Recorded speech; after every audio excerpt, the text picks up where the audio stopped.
Hello बच्चों, स्वागत है आप सबका आपके अपने YouTube चैनल दिशा क्लासेस पर। एक बार सभी बच्चे जुड़ जाए भाई। आज के सेशन के अंदर हम बात करेंगे हरियाणा का जो बजट 2025-26 का है प्यारे बच्चों, इसके बारे में। और ये क्लास आप लोगों के लिए बहुत इंपॉर्टेंट रहने वाली है, क्योंकि हरियाणा के बजट से प्यारे बच्चों आपके 2025 के अंदर जो CET एग्जाम होगा उसके अंदर 101% क्वेश्चंस पूछे जाएंगे। और ये क्लास हो सकता है थोड़ी सी लंबी हो, लेकिन आप लोगों के लिए बहुत हेल्पफुल रहेगी। चलिए शुरुआत करता हूं अपनी आज की इस क्लास को। और हरियाणा के बजट की सभी बच्चे अपनी क्लास की हेडिंग बना लीजिएगा और शुरुआत करते हैं मां सरस्वती का नाम लेकर। तो आप सभी अपनी इस क्लास के अंदर क्या करें भाई, हरियाणा का बजट जय मां सरस्वती।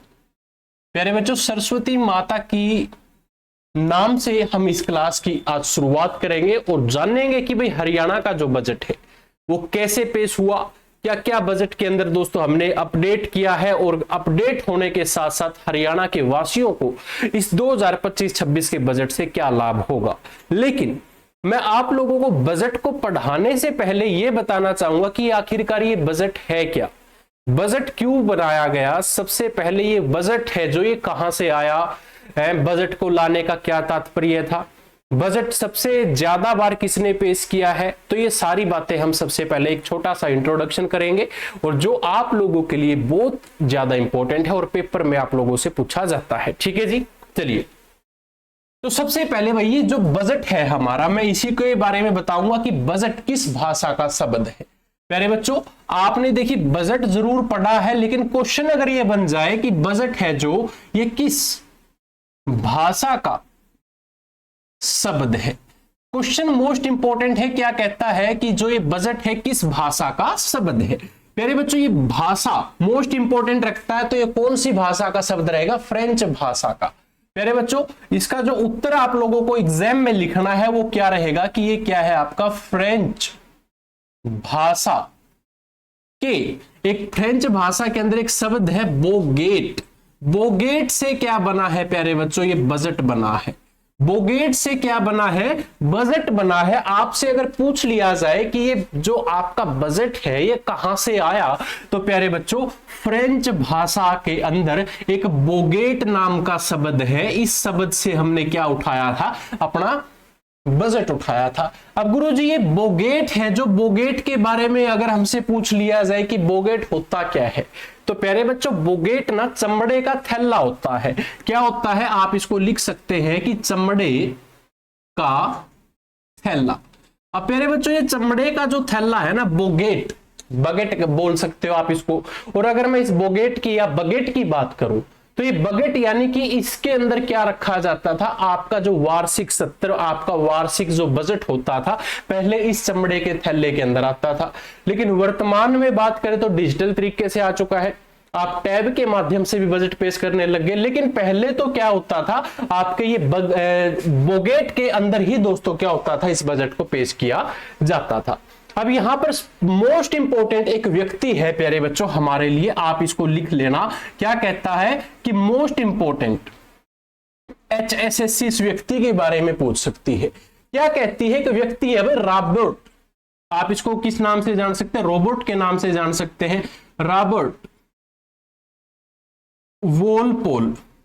रॉबर्ट वोलपोल ने क्या किया प्यारे बच्चों, 1773 ईस्वी के अंदर ये रॉबर्ट नाम का जो व्यक्ति है इसने क्या किया, इस व्यक्ति ने पहली बार बजट को थैले में पेश कर दिया था प्यारे बच्चों। अब इसने क्या किया, आप इस लिख सकते हो कि इस व्यक्ति के द्वारा बजट, या आप इसको बजट की बजाय मेरे हिसाब से तो बोगेट लिखो स्टार्टिंग में, क्योंकि हम इतिहास के बारे में जानने लग रहे हैं। तो बोगेट को क्या किया, इसने थैले में पेश कर दिया। थैला कौन सा था जी हमारे पास, चमड़े का थैला। तो यहां पर आप लिखोगे क्या कि चमड़े का थैला। अब इस व्यक्ति के द्वारा बजट को चमड़े के थैले में लाया गया। अब ये क्वेश्चन क्या कहता है प्यारे बच्चों, ये क्वेश्चन ये कहता है कि जो ये रॉबर्ट वोलपोल है 1773 ईस्वी में इसने क्या किया, बजट को चमड़े के थैले में लेकर आ गया। जैसे कि मान लो एक किताब है बजट की, उसने क्या करा, एक बजट बोगेट यानी कि चमड़े के थैले के अंदर ये बजट को उठाकर टांग कर ले आया था। अब आपसे ये तो हमें पता चल गया कि ये बजट है जो बोगेट के नाम से जाना जाता है, और इस बोगेट को हम क्या कहते हैं, चमड़े का थैला कहते हैं। और इस चमड़े के थैले के अंदर जो सबसे पहला व्यक्ति था जो बजट को लेकर आया वो कौन है, रॉबर्ट वॉलपोल, जो कब लेकर आया, 1773 ईस्वी के अंदर। इतना गुरुजी हमें पता चल गया। अब इसके बाद के जो हमारे पॉइंट्स है वो मोस्ट इंपोर्टेंट है जी। कैसे इंपॉर्टेंट है बच्चों, लिखिए। एक व्यक्ति है जेम्स, आप लिखो, एक व्यक्ति है जिसको हम क्या कहते हैं, जेम्स विल्सन। जेम्स विल्सन ने 1860 ईस्वी में 1860 ईस्वी में क्या किया भाई, इसने बजट पेश करा था। इसने क्या किया, बजट पेश किया, बजट पेश किया। या आप कह सकते हो कि भाई सबसे पहली बार बजट पेश किसने किया, तो जेम्स विल्सन ने किया था। कब किया था, 1860 में किया था। और अगर आप इसको आपसे एग्जाम्स में ये पूछ लिया जाए कि बजट का पिता किसे कहते हैं, तो इनको हम क्या कह सकते हैं, बजट का पिता भी कह सकते हैं। आप इसको सभी बच्चे नोट कर लीजिएगा, ये आप लोगों के लिए मोस्ट इंपॉर्टेंट पॉइंट्स है जो आप सबको पता होने चाहिए।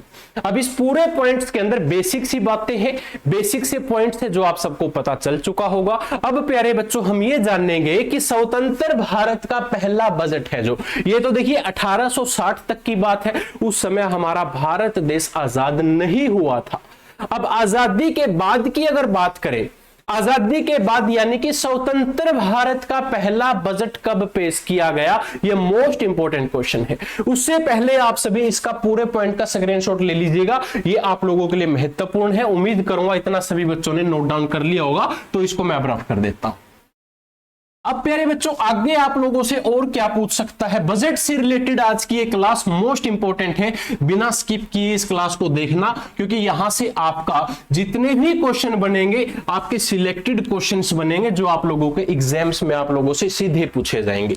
अब हमारा क्वेश्चन क्या कहता है प्यारे बच्चों, क्वेश्चन कहता है कि स्वतंत्र भारत का पहला बजट पेश किया तो किसने किया गुरुजी। अब मैं लिखता हूं कि स्वतंत्र भारत का बजट किसने पेश किया। अब स्वतंत्र भारत का बजट, सबसे पहले तो हमारा भारत है जो स्वतंत्र कब हुआ जी, 1947 में हुआ था। तारीख पूछ ली जाए तो भाई 15 अगस्त को हमारा क्या हो गया था, भारत आजाद हो गया था, स्वतंत्र हो गया था। यहां पर एक शब्द का इस्तेमाल किया गया है, आपको इस शब्द के ऊपर जरा ध्यान पूर्वक देखना है। मैंने क्या कहा, स्वतंत्र भारत का जो बजट है वह स्वतंत्र, भारत स्वतंत्र कब हुआ, 15 अगस्त 1947 को हुआ जी। और ये किसने किया, आपने पूछा है कि भाई पेश किसने किया, तो पेश करने वाले व्यक्ति का नाम है आर.के. पणमुड्डम शेट्टी। आर.के. पणमुड्डम शेट्टी ने क्या करा था, स्वतंत्र भारत का बजट पेश किया था। प्यारे बच्चों इसको सभी बच्चे एक बार नोट कर लीजिएगा कि स्वतंत्र भारत का जो बजट है वो किसने पेश किया, आर.के. पणमुड्डम शेट्टी ने किया था। अब प्यारे बच्चों ये तो हमारा स्वतंत्र भारत है, लेकिन हमारी प्यारी HSSC आजकल बच्चों के साथ थोड़ा सा अटपटे क्वेश्चन कर लेती है जी। कैसे, अब बच्चों से यह पूछ लिया जाए क्या कि गणतंत्र भारत का पहला बजट किसने पेश किया। अब ये मोस्ट इंपोर्टेंट है, यहां पर मैंने बात करी स्वतंत्र की, यहां पर मैंने गणतंत्र दिवस की बात कर लीजिए। अब गणतंत्र हमारा कब है भाई, 26 जनवरी 1950 को गणतंत्र हमारा लागू हो गया। अब कहता है कि गणतंत्र दिवस के उपलक्ष्य में या गणतंत्र भारत के अंदर सबसे पहला बजट है जो किसने पेश किया, तो उस व्यक्ति का नाम बताओ जी। उस व्यक्ति का नाम है जॉन मथाई।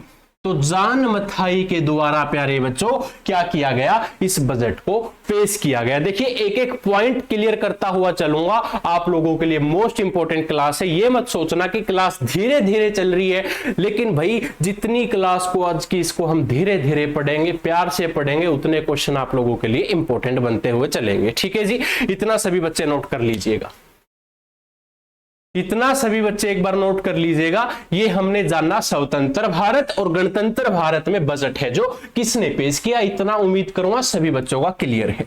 इसी के साथ साथ एक पॉइंट और मैं आप लोगों को लिखवाना चाहूंगा, ये बजट है ना प्यारे बच्चों, जो ये बजट है, जो एक बजट देखो कितना छोटा सा शब्द है, 3 शब्द का, 3 वर्ड का एक शब्द बना रखा है बजट। तो ये बजट सबसे ज्यादा बार पेश करने वाला व्यक्ति कौन है जी, अगर पूछ लिया जाए आपसे, कह सकता है कि बजट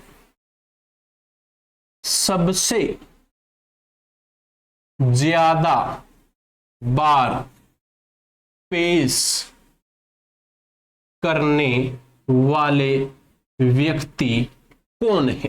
तो भाई मोरारजी देसाई का नाम सभी ने सुना है, तो जिसने सबसे ज्यादा बार बजट को क्या किया, पेश किया। सबसे ज्यादा बार मोरारजी देसाई जी ने प्यारे बच्चों क्या किया है, बजट को सबसे ज्यादा बार आपका पेश किया है। इसको सभी बच्चे नोट कर लीजिएगा, आप लोगों के लिए इंपॉर्टेंट है। और ये आप लोगों से भाई काफी बार एग्जाम्स में पहले भी पूछा जा चुका है, और 2025 का सीईटी होगा उसके अंदर भी आप लोगों से पूछने की पूरी संभावना है। इसको सभी बच्चे नोट कर लें।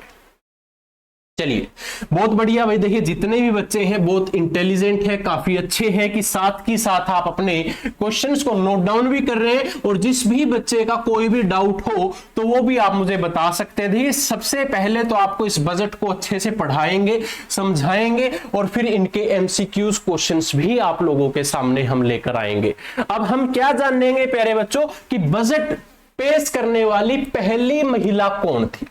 अब क्वेश्चन क्या कहता है कि जो ये बजट है पेश करने वाली पहली महिला। अब देखो ये मैंने क्या कहा कि बजट पेश करने वाली पहली महिला कौन थी। अब सेम क्वेश्चन मैं दोबारा लिख देता हूं आपके सामने, स्वतंत्र रूप से। अब मैंने क्या कहा, स्वतंत्र रूप से पहली वित्त मंत्री जिसने बजट पेश किया। अब गुरुजी यहां पर यह भी क्या है, स्वतंत्र रूप से पहली वित्त मंत्री बताना है आप लोगों ने जिसने बजट पेश किया। और आपसे अगर पूछ ले कि बजट पेश करने वाली पहली महिला, प्यारे बच्चों ये पहली महिला जो हमारे भारत देश की प्रधानमंत्री होती थी, जिसको हम किस नाम से जानते थे, श्रीमती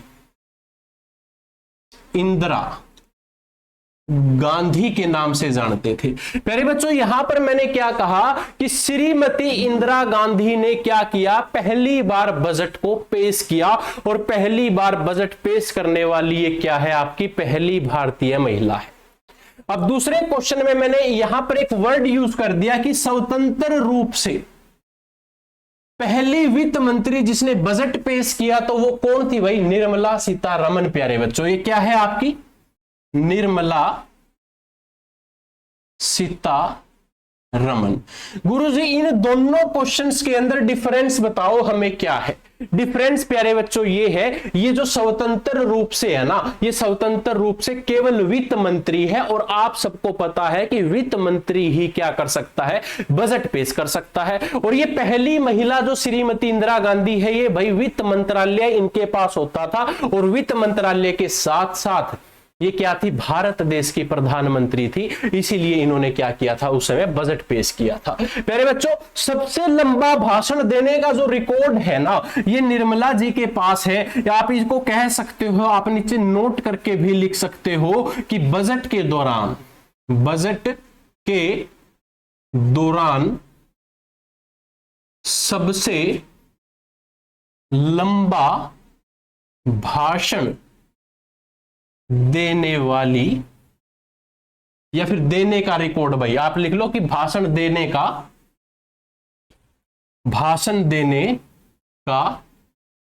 रिकॉर्ड है इनके नाम भाई। ठीक है, इसको सभी बच्चे नोट कर लें, आप लोगों के लिए एक एक पॉइंट है जो इंपॉर्टेंट है। आशा करूंगा ये क्लास सभी बच्चों को अच्छी लग रही होगी, इंपॉर्टेंट लग रही होगी। गुरुजी अभी तक आपने हरियाणा के बजट के बारे में बात नहीं करी, क्यों नहीं करी उसके बारे में ही बताऊंगा। क्योंकि प्यारे बच्चों यहां पर क्या कह रहा है कि हमने अभी तक जितना भी पॉइंट्स को जानना है, हमने सिर्फ बजट से रिलेटेड पॉइंट्स को जानना है कि बजट आखिरकार है क्या, बजट सबसे पहले पेश किसने किया था, बजट का अर्थ क्या है, ये बातें हमने बेसिक चीज जाननी है। ठीक है, अब हम एक क्वेश्चन है, एक पॉइंट है हरियाणा से रिलेटेड, उसको भी जान लेते हैं। यहां तक क्लियर सबका? चलिए बहुत बढ़िया, इसको अब कर लेते हैं मेरा। अब क्या कहता है प्यारे बच्चों आपसे कि जो ये बजट है हमारा, हरियाणा का पहला बजट कब पेश किया गया। अब क्वेश्चन क्या है कि हरियाणा का पहला बजट, सबसे पहले आप सबको पता होना चाहिए कि हरियाणा है जो, मैं हरियाणा के बारे में थोड़ा सा इंट्रोडक्शन देना चाहूंगा कि हरियाणा है जो, हरियाणा किससे अलग हुआ जी, पंजाब से अलग हुआ। पंजाब से अलग होकर हरियाणा को एक अलग राज्य के रूप में पहचान मिली। कब मिली जी? 1 नवंबर 1966 को हरियाणा की क्या हो चुकी है जी, स्थापना हो चुकी है। जब हरियाणा बना, हरियाणा क्या था जी, घर था, घर, JKM, घर। जम्मू कश्मीर में बहुत सारे पढ़ते हैं इसको, ये एक शॉर्ट ट्रिक है। क्योंकि हरियाणा जब बना, हरियाणा में मात्र 7 जिले होते थे जी, गुरुग्राम, हिसार, अंबाला, रोहतक, जींद, करनाल और महेंद्रगढ़। आप इसको याद कर सकते हो, घर जम्मू कश्मीर में, या फिर महेंद्र जी का घर, महेंद्र जी का घर। ठीक है जी, दोनों तरीके से आप इसको कैसे मर्जी याद करें, आप लोगों के लिए इंपॉर्टेंट है। पंजाब से अलग होकर हरियाणा को भाई कितना 35% जो है हिस्सा मिला था, ये भी आप सबको पता होगा।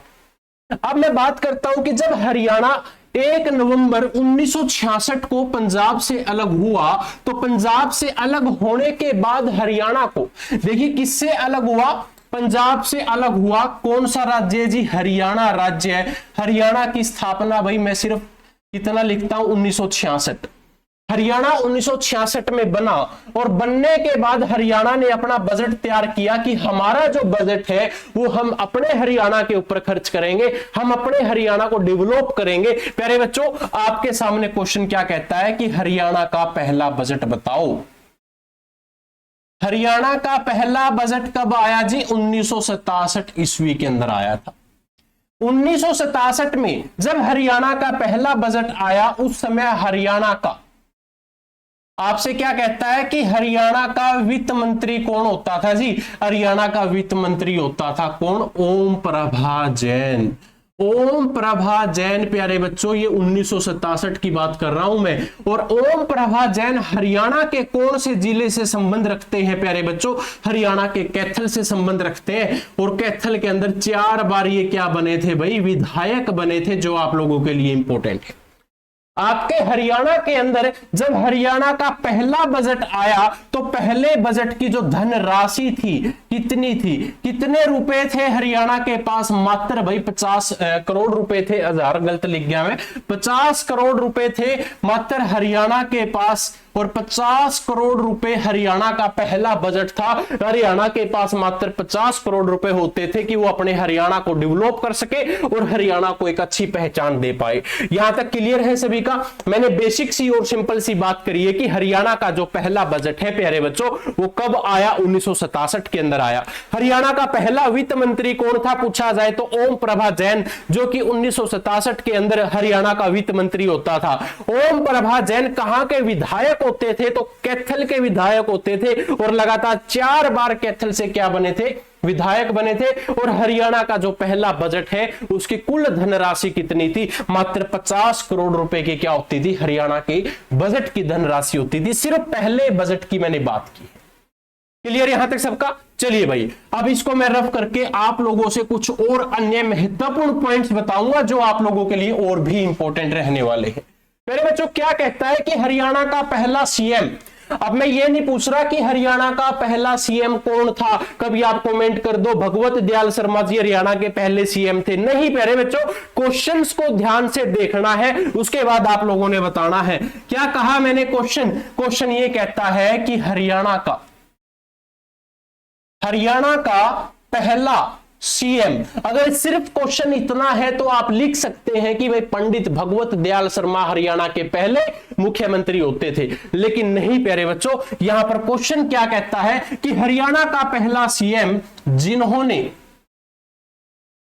जिन्होंने बजट पेश किया।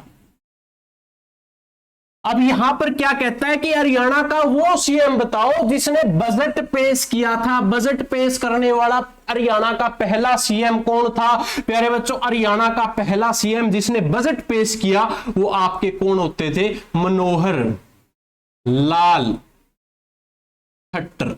मनोहर लाल खट्टर ने भाई जब बजट पेश किया, मनोहर लाल जी से पहले जब बजट आता था वो कैसे आता था? एक पेज आते थे भाई। कैसे पेज आते थे मैं आप लोगों को दिखाना चाहूंगा। कुछ इस तरीके से आपके सामने बजट लेकर आया जाता था कि भाई ये हमारा बजट है, हम इसको इस तरीके से पढ़ के बताएंगे कि हमने इस संस्था के लिए या इस विषय के लिए हमने इतने करोड़ रुपए रखे हैं या हम यहां पर इतने करोड़ रुपए निवेश करेंगे। कुछ इस तरीके से कागजों के माध्यम से क्या आता था? आपका बजट आता था।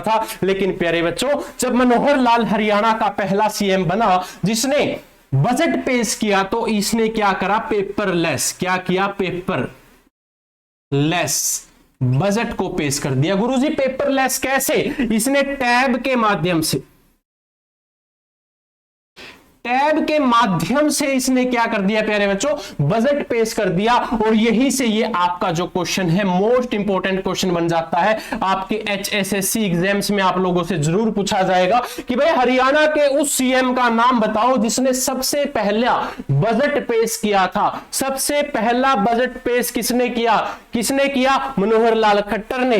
कौन सा बजट था? पेपरलेस, यानी कि बिना पेपर के टैब मोबाइल के माध्यम से इसने बजट पेश कर दिया। अब सेम क्वेश्चन प्यारे बच्चों यही कह देता है आप लोगों से। क्वेश्चन दूसरे तरीके से पूछ लिया जा सकता है। कैसे? कि भाई हरियाणा का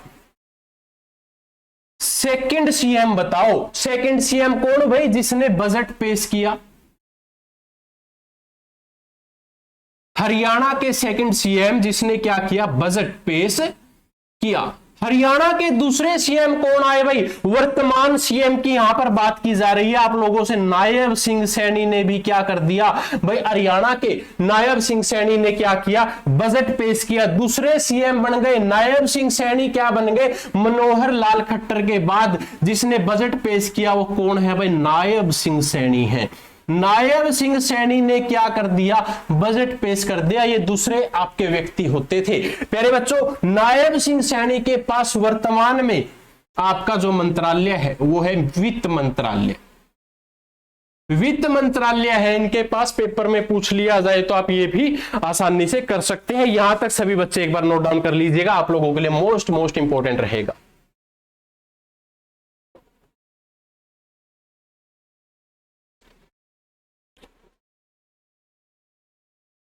क्लियर यहां तक सबका? चलिए भाई बढ़ते हैं अगले पॉइंट की तरफ। एक एक पॉइंट धीरे धीरे करवाऊंगा, लेकिन ऐसा करवाऊंगा कि भाई आपने आज तक कहीं नहीं पढ़ा होगा। किसी भी टीचर ने शायद आप लोगों को ऐसे नहीं पढ़ाया होगा, ना आप लोगों को ऐसे बताया होगा, क्योंकि भाई ये बजट है जो आपके परीक्षा में आने वाला क्वेश्चन है। बजट का, हरियाणा का बजट देखिए 2025-26 की बात कर रहा हूं। हरियाणा का 2025-26 का बजट कब आया अगर क्वेश्चन कर लिया जाए तो? 2025-26 किसकी बात कर रहे हैं? बजट की।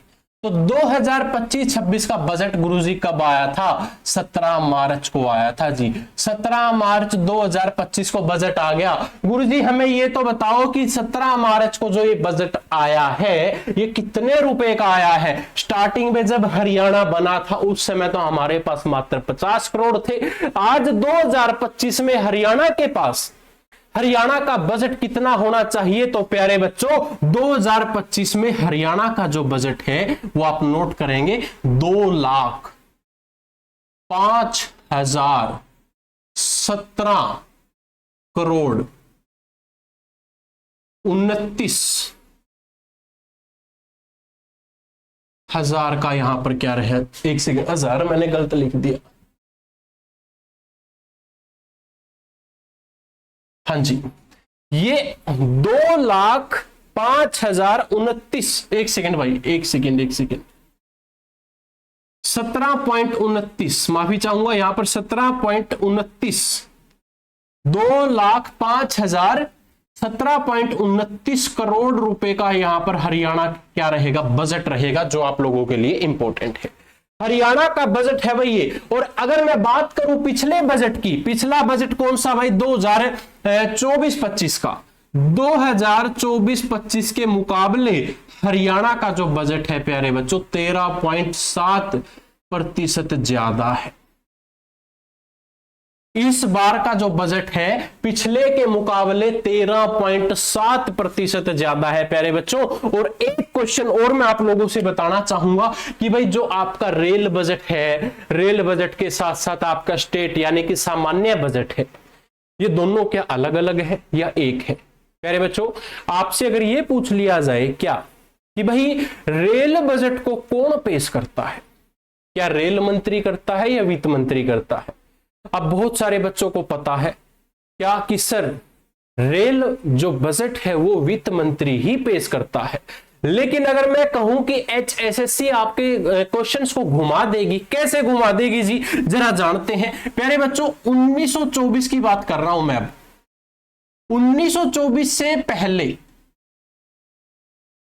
1924 से पहले आपका एक तो बजट है जी सामान्य बजट, एक बजट है आपका क्या, सामान्य बजट, और दूसरा बजट है आपका रेल बजट। प्यारे बच्चों ये दोनों बजट है ना जो, ये क्या होते थे आपके, अलग अलग होते थे। अलग अलग कैसे? सामान्य बजट को कौन पेश करता था जी, आपसे पूछ लिया जाए, सामान्य बजट को पेश करता था जी वित्त मंत्री। रेल बजट को कौन पेश करता था, आपके रेल मंत्री इसको क्या करते थे, पेश करते थे। एक वर्ग समिति के तहत प्यारे बच्चों ये क्या होता था, आपका बजट होता था जो आपके अलग अलग मंत्रालयों के द्वारा पेश किया जाता था। लेकिन वर्तमान में बात करें तो प्यारे बच्चों वर्तमान में क्या है, वर्तमान के अकॉर्डिंग अगर आपसे क्वेश्चन पूछ लिया जाए तो कैसे पूछा जाएगा, वर्तमान में ये थोड़ी ना कहेगा आपसे कि मुझे तो यह बताओ कि भाई जो आपका बजट है वित्त मंत्री द्वारा पेश कौन करता है या आपके रेल बजट को कौन पेश करता है। इस तरीके से क्वेश्चन नहीं आएगा आपके सामने। आपके सामने क्वेश्चन इस तरीके से आएगा कि 1924 से पहले रेल बजट को किस मंत्रालय के द्वारा पेश किया जाता था। बहुत सारे बच्चों को यही पता है, क्यों, क्योंकि भाई वित्त मंत्री करता है। लेकिन प्यारे बच्चों अगर यहां पर एक नोट करने वाली बात आपके लिए मोस्ट इंपोर्टेंट है, वो क्या है, ये कहता है कि भाई 2017 से दोनों बजट क्या कर दिए, एक कर दिए। इन दोनों बजट को क्या बना दिया गुरुजी, एक बना दिया। कैसे? अब मैं इसको थोड़ा सा प्यार से समझाना चाहूंगा आप लोगों से। क्या कहता है कि जो आपका 1924 से पहले, सन 1924 से पहले अगर आपसे कोई क्वेश्चन कर लेना कि भाई आपके रेल बजट को कौन पेश करता है, तो आप आंख बंद करके कह दोगे कि 1924 से पहले तो भाई आपके जो रेल मंत्री है वो बजट पेश करते थे।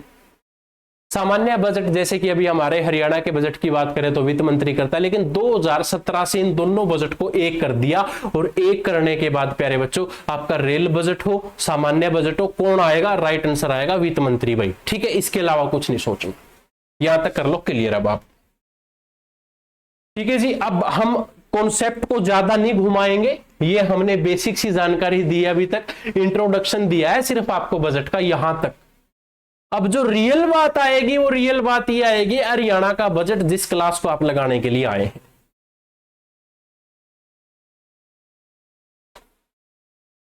चलिए यहां तक हमने बेसिक सी जानकारी जाननी है। ठीक है, कभी आप सोच लो कि बजट हमारा कवर हो गया यहां तक, ये सिर्फ इंट्रोडक्शन था जी आपके बजट का। और जिस बच्चे ने इस इंट्रोडक्शन को अच्छे से लगा लिया उसका एग्जाम्स के अंदर भाई बहुत अच्छा स्कोर जाने वाला है, बहुत अच्छा ग्रोथ करने वाला है वो। ठीक है, कुछ गर्मी भी ज्यादा है भाई, पता नहीं मुझे लग रही है या रियल में है, वो आप मुझे कमेंट करके जरूर बताना।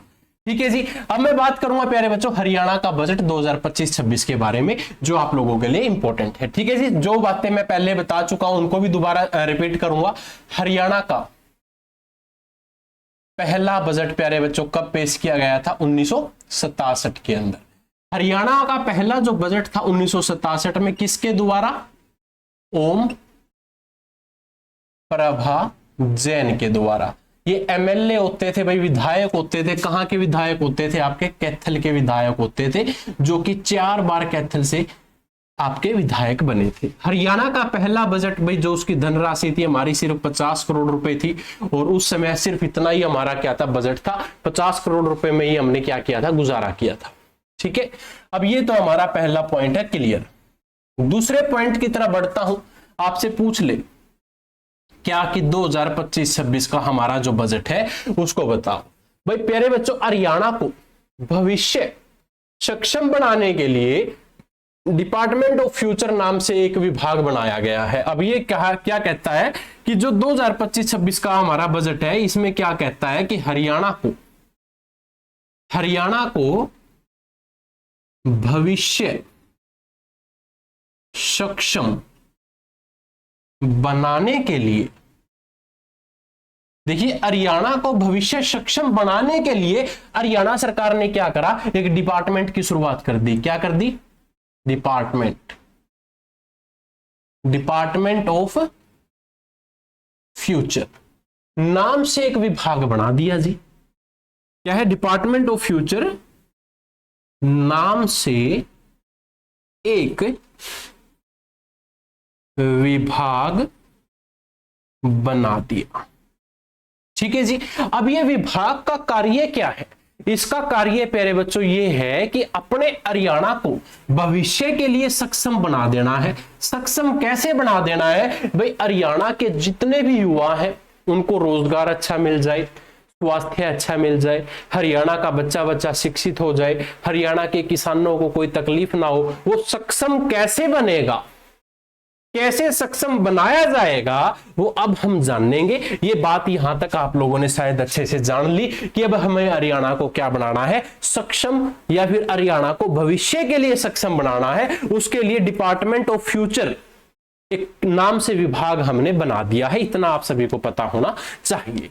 ठीक है जी। अब छोटे छोटे पहलुओं के साथ हम इस क्लास की शुरुआत कर रहे हैं प्यारे बच्चों। आप यहां पर पॉइंट नंबर 3 की शुरुआत करते हैं। 2 पॉइंट आपको समझ में आ गया, पहला बजट कब था, दूसरा पॉइंट हमारा क्या कहता है कि 25-26 के लिए हमने हरियाणा को भविष्य सक्षम बना दिया है।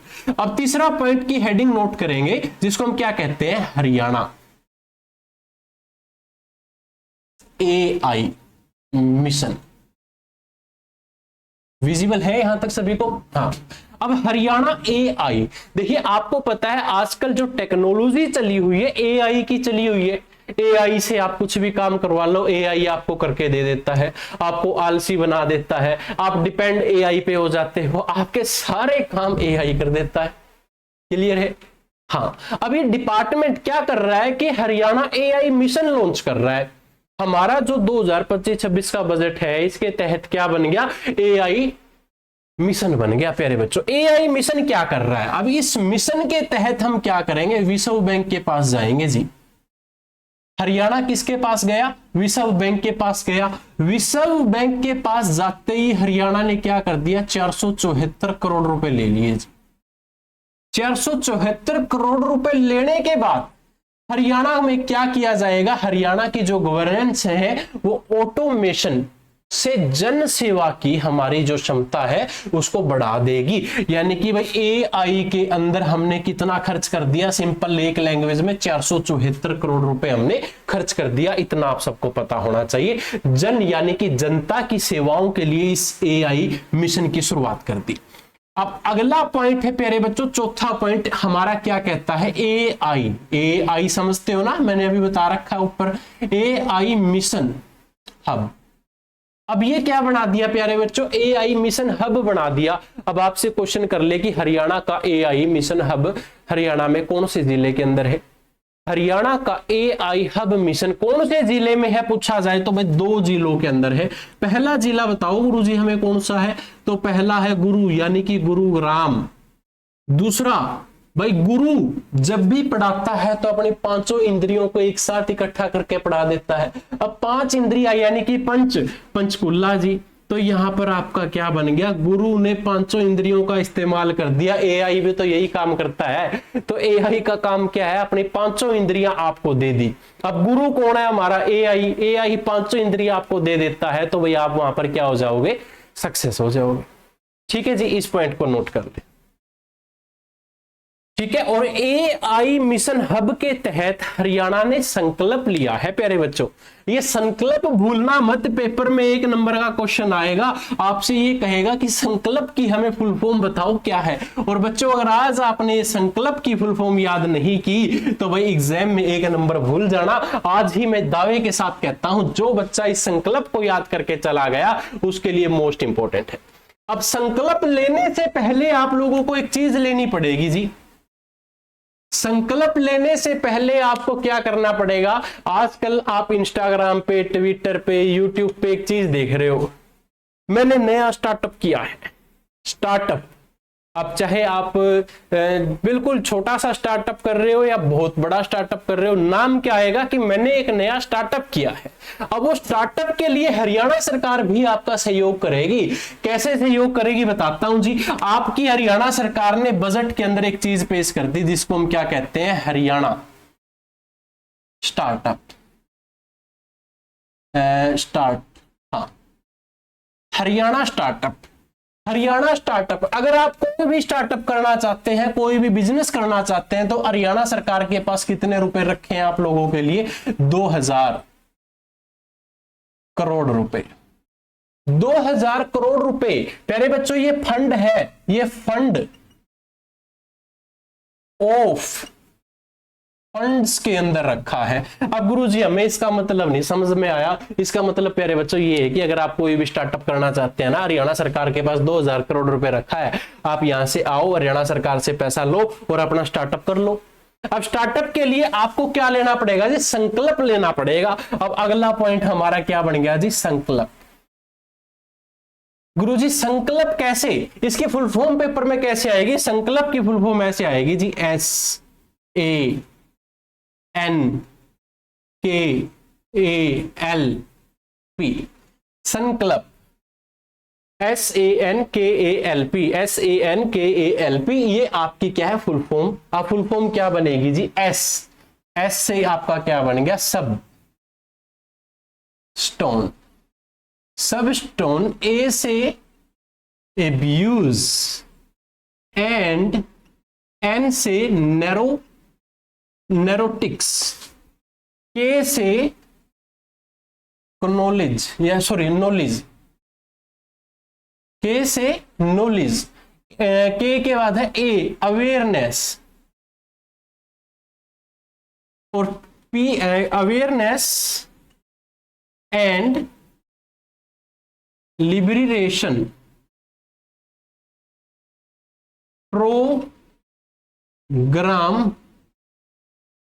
अथॉरिटी। ये क्या है भाई? इसकी फुल फॉर्म है प्रोग्राम अथॉरिटी। एस से आपका क्या बन गया? सबस्टोन, ए से अब्यूज, एन से नैरोटिक्स और के से नॉलेज, ए से अवेयरनेस और एल से आपका लिबरेशन प्रोग्राम अथॉरिटी। प्यारे बच्चों, ये क्या बन गई? आपकी फुल फॉर्म बन गई। और HSSC आपसे एग्जाम्स में पूछ लेगी 2025 के एग्जाम्स में, क्योंकि भाई हरियाणा सरकार का संकल्प है, तो संकल्प है तो भाई आपको पूरा करना पड़ेगा। और इस संकल्प के लिए हरियाणा सरकार ने क्या किया? हरियाणा सरकार ने मात्र 10 करोड़ रुपए खर्च करे हैं जी। कितने? मात्र 10 करोड़ रुपए। प्यारे बच्चों, संकल्प में हरियाणा सरकार 10 करोड़ रुपए से क्या करेगी जी? नशा करने वाले हरियाणा के अंदर बहुत हैं जी। अब नशा अगर आप कर रहे हैं तो नशा बेचने वाला भी तो होगा। अब हरियाणा सरकार ने संकल्प लिया है कि भाई हम क्या करेंगे, इनको प्रेरित करेंगे कि बस नशे से दूर रहो। अब यहां पर आप नीचे नोट करके लिख सकते हो कि आपका संकल्प क्या कहता है कि नशे व नशे के जाल से बचने के लिए प्रेरित करना। क्या है कि नशे व नशे के जाल से बचने के लिए प्रेरित करना। लो जी, हरियाणा सरकार का संकल्प पूरा। हरियाणा सरकार का संकल्प क्या कहता है कि आपकी जो हरियाणा के अंदर नशा और नशे के जाल में व्यक्ति फंस जाते हैं, हमने संकल्प लिया है कि उनको नशे से दूर रखेंगे ताकि वह उनको कोई भी दिक्कत ना आए और वो अपने हरियाणा को एक अच्छा जागरूक बना पाए। हरियाणा स्टार्टअप के अंदर आपके पास कितने 2000 करोड़ रुपए हैं अपना फंड एंड फंड्स को शुरू करने के लिए। ठीक है जी, इसको सभी बच्चे नोट कर ले।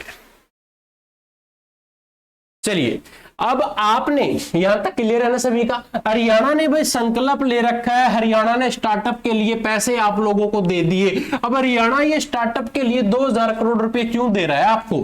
हरियाणा सरकार क्या पागल है भाई, आपको 2-2000 करोड़ रुपए से ही बांट देगी?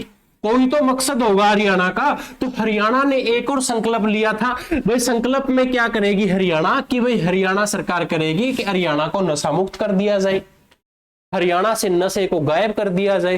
प्यारे बच्चों, हरियाणा सरकार का एक बजट जो 2025-26 में आया है, उसके अंदर एक बहुत ही महत्वपूर्ण विषय को ऐड किया गया है। आपने सुना होगा कि बहुत बच्चे हैं जो बाहर जाकर जॉब करना चाहते हैं। भाई मैं ऑस्ट्रेलिया जाना चाहता हूं, कनाडा जाना चाहता हूं, दुबई जाना चाहता हूं, मलेशिया जाना चाहता हूं, अमेरिका जाना चाहता हूं। आपने बहुत सुना है। जो डायरेक्ट नहीं जा सकता वो डंकी रूट से जाना चाहता है। अब प्यारे बच्चों, हरियाणा सरकार ने क्या देखा कि भाई डंकी रूट से जाने वाले ऐसे बहुत सारे लोग हैं जो शायद बीच रास्ते में फंस जाते हैं, या अपनी घर की जमीन बेच के पैसा खर्च करके भी वापिस आ जाते हैं, तब भी उनको कोई बेनिफिट नहीं होता। तो प्यारे बच्चों, वहां पर हरियाणा सरकार ने अपना एक बजट पेश कर दिया। उस बजट का क्या नाम रख दिया? डंकी रूट नाम रख दिया। अब डंकी रूट से आप सभी समझ चुके हैं, डंकी रूट आज के समय में क्या बनी हुई है भाई? गंभीर समस्या बनी हुई है। अब गंभीर समस्या क्यों बनी हुई है भाई? डोनाल्ड ट्रंप ने तो ठाक के हमारे बाहर फेंक के सारे आओ डंकी रूट से। अब आप 20-20 लाख रुपया, 25-25 लाख रुपया खर्च करके डंकी के रूट से आप अमेरिका पहुंचते हैं। पहुंचते ही आपको हाथों पैरों में बेड़िया बांध के वापिस फेंक दिया जाता है। तो उससे अच्छा हरियाणा सरकार ने अपना डंकी रूट बना दिया। और ये डंकी रूट अगर कोई लगा लेता है तो प्यारे बच्चों, कोई भी उसको नहीं रोक पाएगा बाहर जाने से। कैसे? अब इसको डंकी रूट को लगाने का 3 तरीके दे दिए हरियाणा सरकार ने। पहला तरीका क्या है कि हरियाणा विदेश सहयोग विभाग के माध्यम से, ठीक है जी। दूसरा तरीका यहां पर हरियाणा सरकार ने क्या दे दिया कि हरियाणा ओवरसीज एम्प्लॉयमेंट, एम्प्लॉयमेंट मतलब employment cell, Haryana overseas employment cell बना दिया जी। और तीसरा तो देखिए, बहुत सारे बच्चे भाई पागल हैं, सर जी लिस्ट कब लगेगी? HKRN, जिसको हम क्या कहते हैं जी? हरियाणा कौशल रोजगार निगम। अब गुरुजी इनके माध्यम से हम क्या कर लेंगे? ये 3 रूट तो चलो आपने बता दिए कि भाई इन तीनों के माध्यम से आप फौरन जा सकते हैं। कैसे भाई? इन तीनों विभाग के माध्यम से विदेशों के अंदर क्या किया जाएगा? आप नीचे नोट करके लिख लो, इसके माध्यम से विदेशों में सुरक्षित रोजगार मिलेगा। ठीक है जी, आपको सुरक्षित रोजगार दे दिया। इन 3 रूट को फॉलो कर लेना। जो व्यक्ति फॉलो कर लेगा उसको क्या मिल जाएगा? रोजगार मिल जाएगा। करो भाई नोट सभी बच्चे।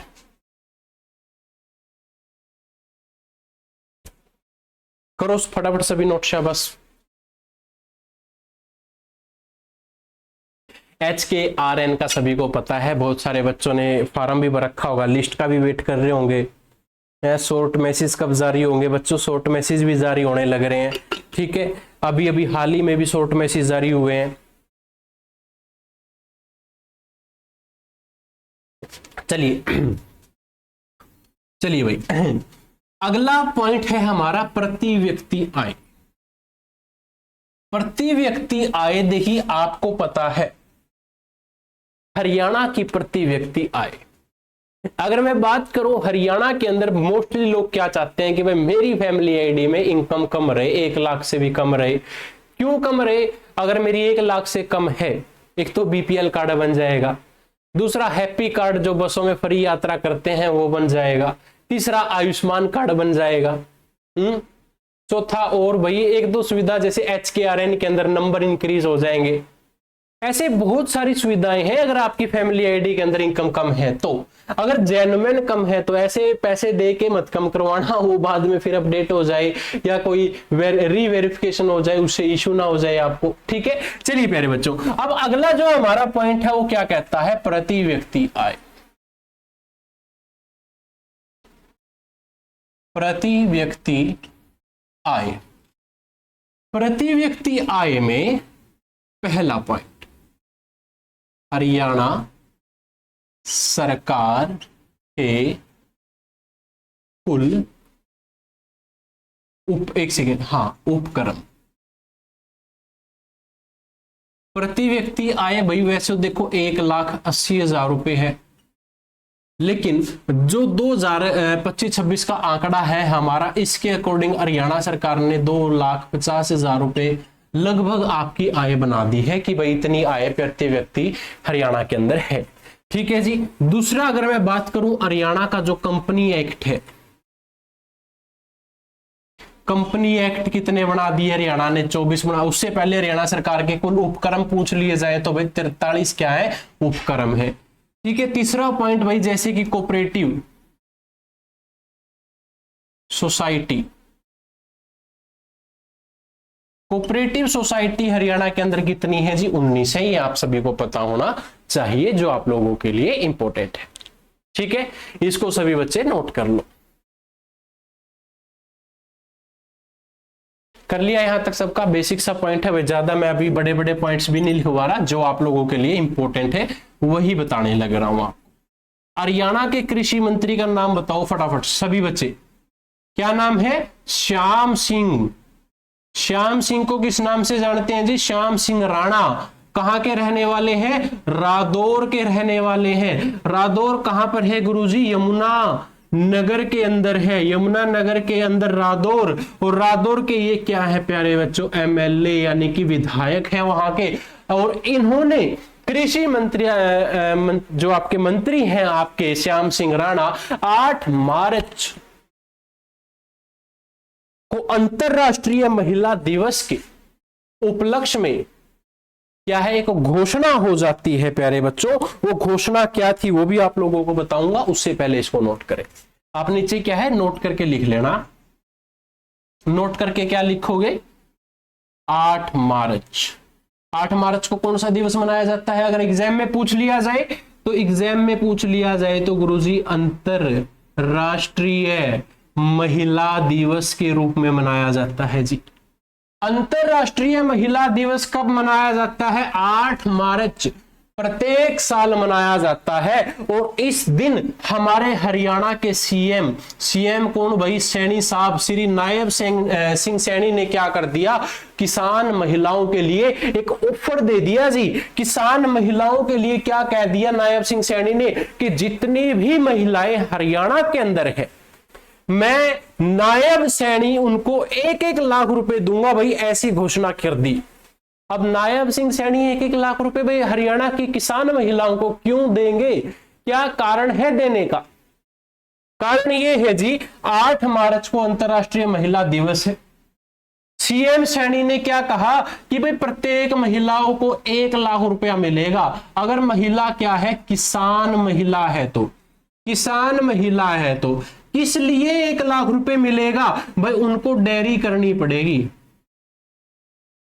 डेयरी करने के लिए।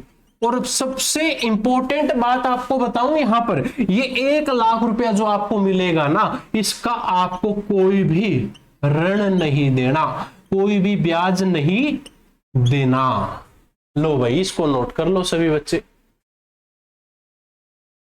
किसी को पानी पीना हो भाई, 2 सेकंड का ब्रेक चाहिए हो तो लेते रहना, क्योंकि मैं साथ के साथ अपनी बैटरी है जो चार्ज लग रहा हूं करने, तो आप भी अपनी बैटरी साथ के साथ जरूर चार्ज रखें। क्योंकि ये बजट है ना, जो एक बार पढ़ना है, ये नहीं है कि भाई बार बार बजट पढ़े जाओ, जब पेपर नजदीक आए फिर बजट पढ़ो। नोट्स अभी बना लेना, क्योंकि भाई बाद में क्लास लगाने का टाइम नहीं है, बाद में सिर्फ नोट से पढ़ना है आपको।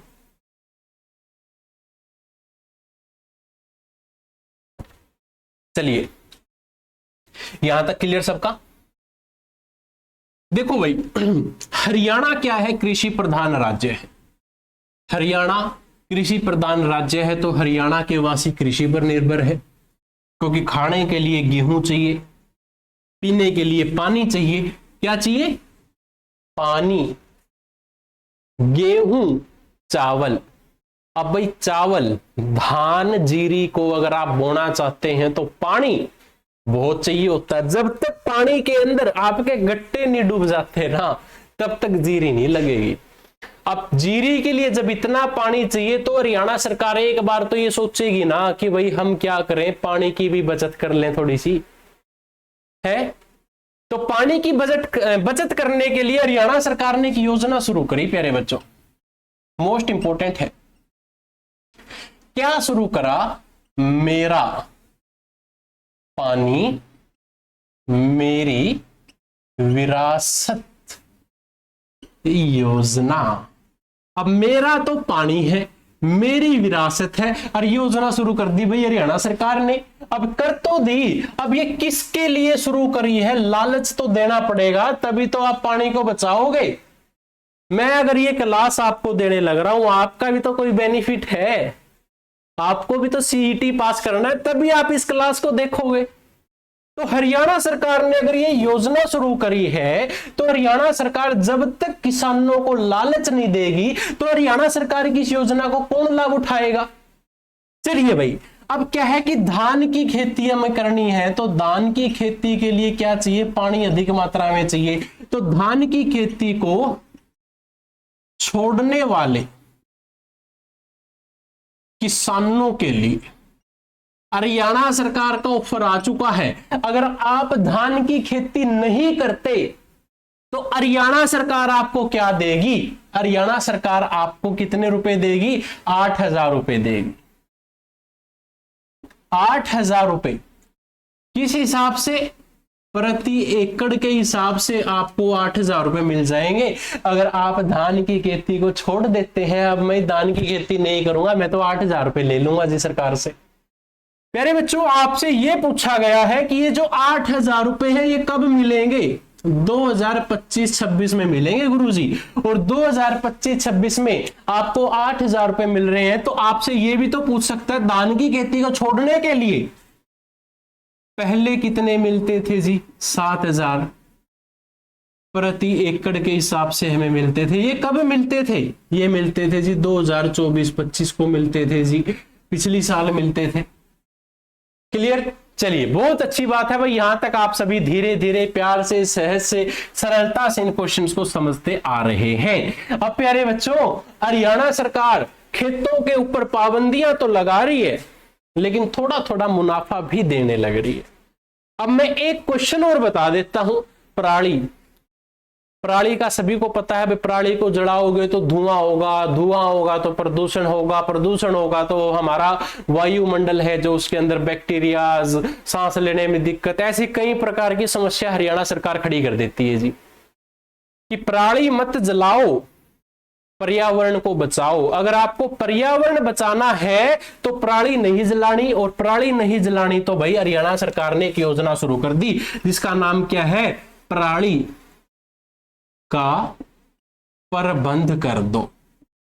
पराली का प्रबंध कर दो, लेकिन इसमें आग नहीं लगानी। अब हरियाणा सरकार पहले क्या कहती है कि भाई हम आपको प्रति एकड़ के हिसाब से कितने रुपए दे रहे हैं जी? 1,200 रुपए दे देंगे प्रति एकड़ के हिसाब से, बस आप पराली में आग ना लगाना।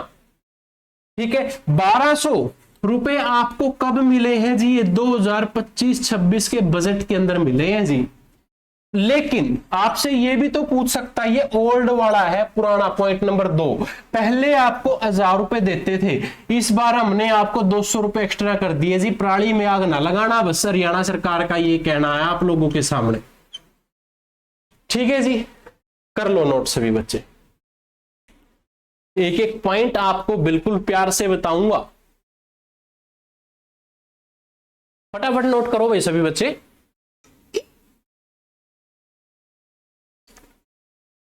यहां तक सभी बच्चे नोट कर लो अच्छे से, प्यार से, आराम से, रिलैक्स होके। कर लिया? चलिए अब देखिए भाई, जब भी खेती करनी है, खेती करने के लिए आपको क्या चाहिए? जमीन तो चाहिए होती है, देखो सभी को पता है। और कमेंट में ये मत लिख देना कि सर जमीन चाहिए, जमीन हमारे पास नहीं है तो क्या करें? क्या करें भाई? कुछ नहीं, मेहनत करो, सरकारी नौकरी लगो और अपनी खुद की जमीन खरीद लो। अब प्यारे बच्चों, अगर आपको क्या है, खेती करनी है, तो खेती करने के लिए आपके पास क्या होना चाहिए? सबसे पहले खेत है, मान गया, ठीक है। खेत में बोने के लिए क्या चाहिए? बीज चाहिए जी। तो अब यहां पर आपको क्या चाहिए? बीज। अब हमें ये कैसे पता चलेगा कि जी ये बीज अच्छी क्वालिटी का है, बुरी क्वालिटी का है, इससे फसल अच्छी होगी, इससे फसल अच्छी नहीं होगी, इसका हम पता कैसे करें गुरुजी? हमें बताओ। तो प्यारे बच्चों, इसका पता करने के लिए हरियाणा सरकार ने बजट के अंदर एक चीज दे दी आपको, क्या? कि हरियाणा में बीज परीक्षण लैब। अब ये क्या है भाई? बीज परीक्षा, बीज की परीक्षा कर लेगी। अब क्वेश्चन पूछ लिया जाए, हमें ये बताओ कि हरियाणा के अंदर बीज प्रशिक्षण लैब कितनी है? बच्चे कंफ्यूज की सर हमने नहीं पता, हमें पढ़ा ही नहीं इस बारे में। तो क्यों नहीं पढ़ा भाई? आज आपकी इस क्लास के अंदर कोई भी बच्चा ये नहीं बोल देगा कि मैंने नहीं पढ़ा। तो प्यारे बच्चों, हरियाणा के अंदर बीज प्रशिक्षण लैब कितनी है? 4 लैब हैं जी, जहां पर क्या किया जाएगा? बीज का टेस्ट किया जाएगा जी। गुरुजी हमें ये बताओ, ये 4 जो बीज लैब है कहां कहां पर है? तो पहली लैब तो गुरुजी आपके करनाल के अंदर है जी, कर्ण नगरी। दूसरा आपकी रोहतक, रोहतक यानी कि राजा रोहतास की नगरी। तीसरा भाई पंचकुला, 5 झरनों की नगरी के अंदर। और चौथा सिरसा। यहां पर आपकी ये 4 क्या रहेंगी? लैब रहेंगी, जहां पर बीज को टेस्ट किया जाएगा। अब प्यारे बच्चों, इसके अलावा आपसे और क्या कह सकता है? सर करनाल वाले बीज टेस्ट करवा लेंगे, रोहतक वाले करवा लेंगे, पंचकुला वाले करवा लेंगे, सिरसा वाले करवा लेंगे, बाकी अन्य 18 जिले बच गए जी। 18 जिले वाले इतनी दूर आएंगे क्या लैब में टेस्ट करवाने? ये तो पैसा की खर्ची, टाइम की खर्ची, और जाके क्या पता नंबर भी लेट आए। अब टेस्ट कब तक होगा जी? बाकी जो जिले बच गए। तो हरियाणा सरकार ने क्या कहा? शेष 18 जिलों में भी लैब स्थापित करेंगे। 18 के 18 जिलों में लैब होगी। और इस कारण प्यारे बच्चों, पूरे हरियाणा के अंदर क्या बन गई? बीज प्रशिक्षण लैब बन गई। बजाओ भाई तालियां हरियाणा सरकार के लिए, जो आप लोगों के लिए इतना एफर्ट्स करने लग रही है। नौकरियां भी मिलेगी आपको, ये मत सोचना कि सर नौकरी नहीं मिल रही, नौकरी नहीं मिल रही, हम नौकरी के लिए आए हैं। मेरे बच्चों थोड़ी सी और मेहनत करो। नायब सैनी सरकार का वादा है इस बार कि आपको नौकरी जरूर देगी, चिंता ना करें। मेरे बच्चों अगला प्रश्न भाई क्या कहता है? हरियाणा में बागवानी उत्कृष्टता केंद्र बताओ जी कितने हैं? क्या है? हरियाणा में बागवानी उत्कृष्टता, हाँ उत्कृष्टता केंद्र बताओ जी हमें कितने कितने हैं? 11 केंद्र हैं। आपसे ये भी पूछ लिया जा सकता है निर्माणाधीन कितने हैं? आपसे क्या कह दे कि हरियाणा में उत्कृष्टता केंद्र कितने हैं और निर्माणाधीन केंद्र कितने हैं? निर्माणाधीन पूछा जाए तो भाई 3 केंद्र हैं गुरुजी। बागवानी केंद्र कितने हैं? 11 केंद्र हैं जी। प्यारे बच्चों हमसे मोस्टली HSSC ये पूछ लेती है, सर निर्माणाधीन वाले बताओ। अब हमें निर्माणाधीन वाले के अंदर नहीं पता, सर हम क्या करें? तो भाई वहां पर आपको आपका सर खुजाने की जरूरत नहीं है। वहां पर आपको सीधा बोल देना है कि सर हमने पढ़ रखा है कि निर्माणाधीन में सबसे पहला तो अंबाड़ा आएगा, दूसरा पूछा जाए तो जी यमुना नगर आएगा, और आपसे तीसरा पूछ लिया जाए तो आपका हिसार जिला आएगा। जो बागवानी क्षेत्र के अंदर निर्माणाधीन रहेंगे कितने हैं जी? 3 हैं। 3 अंबाड़ा, यमुना नगर और हिसार, जो आप लोगों के लिए इंपॉर्टेंट है। ठीक है जी, यहां तक सभी बच्चे नोट कर ले। मैं आगे से इसको लैब को, ये 4 लैब आप लोगों ने लिख ली होगी, मैं इसको रफ कर देता हूं जी अब। ठीक है जी, ये लैब का क्वेश्चन आपने कर लिया होगा, इसलिए मैं इसको रफ कर देता हूं।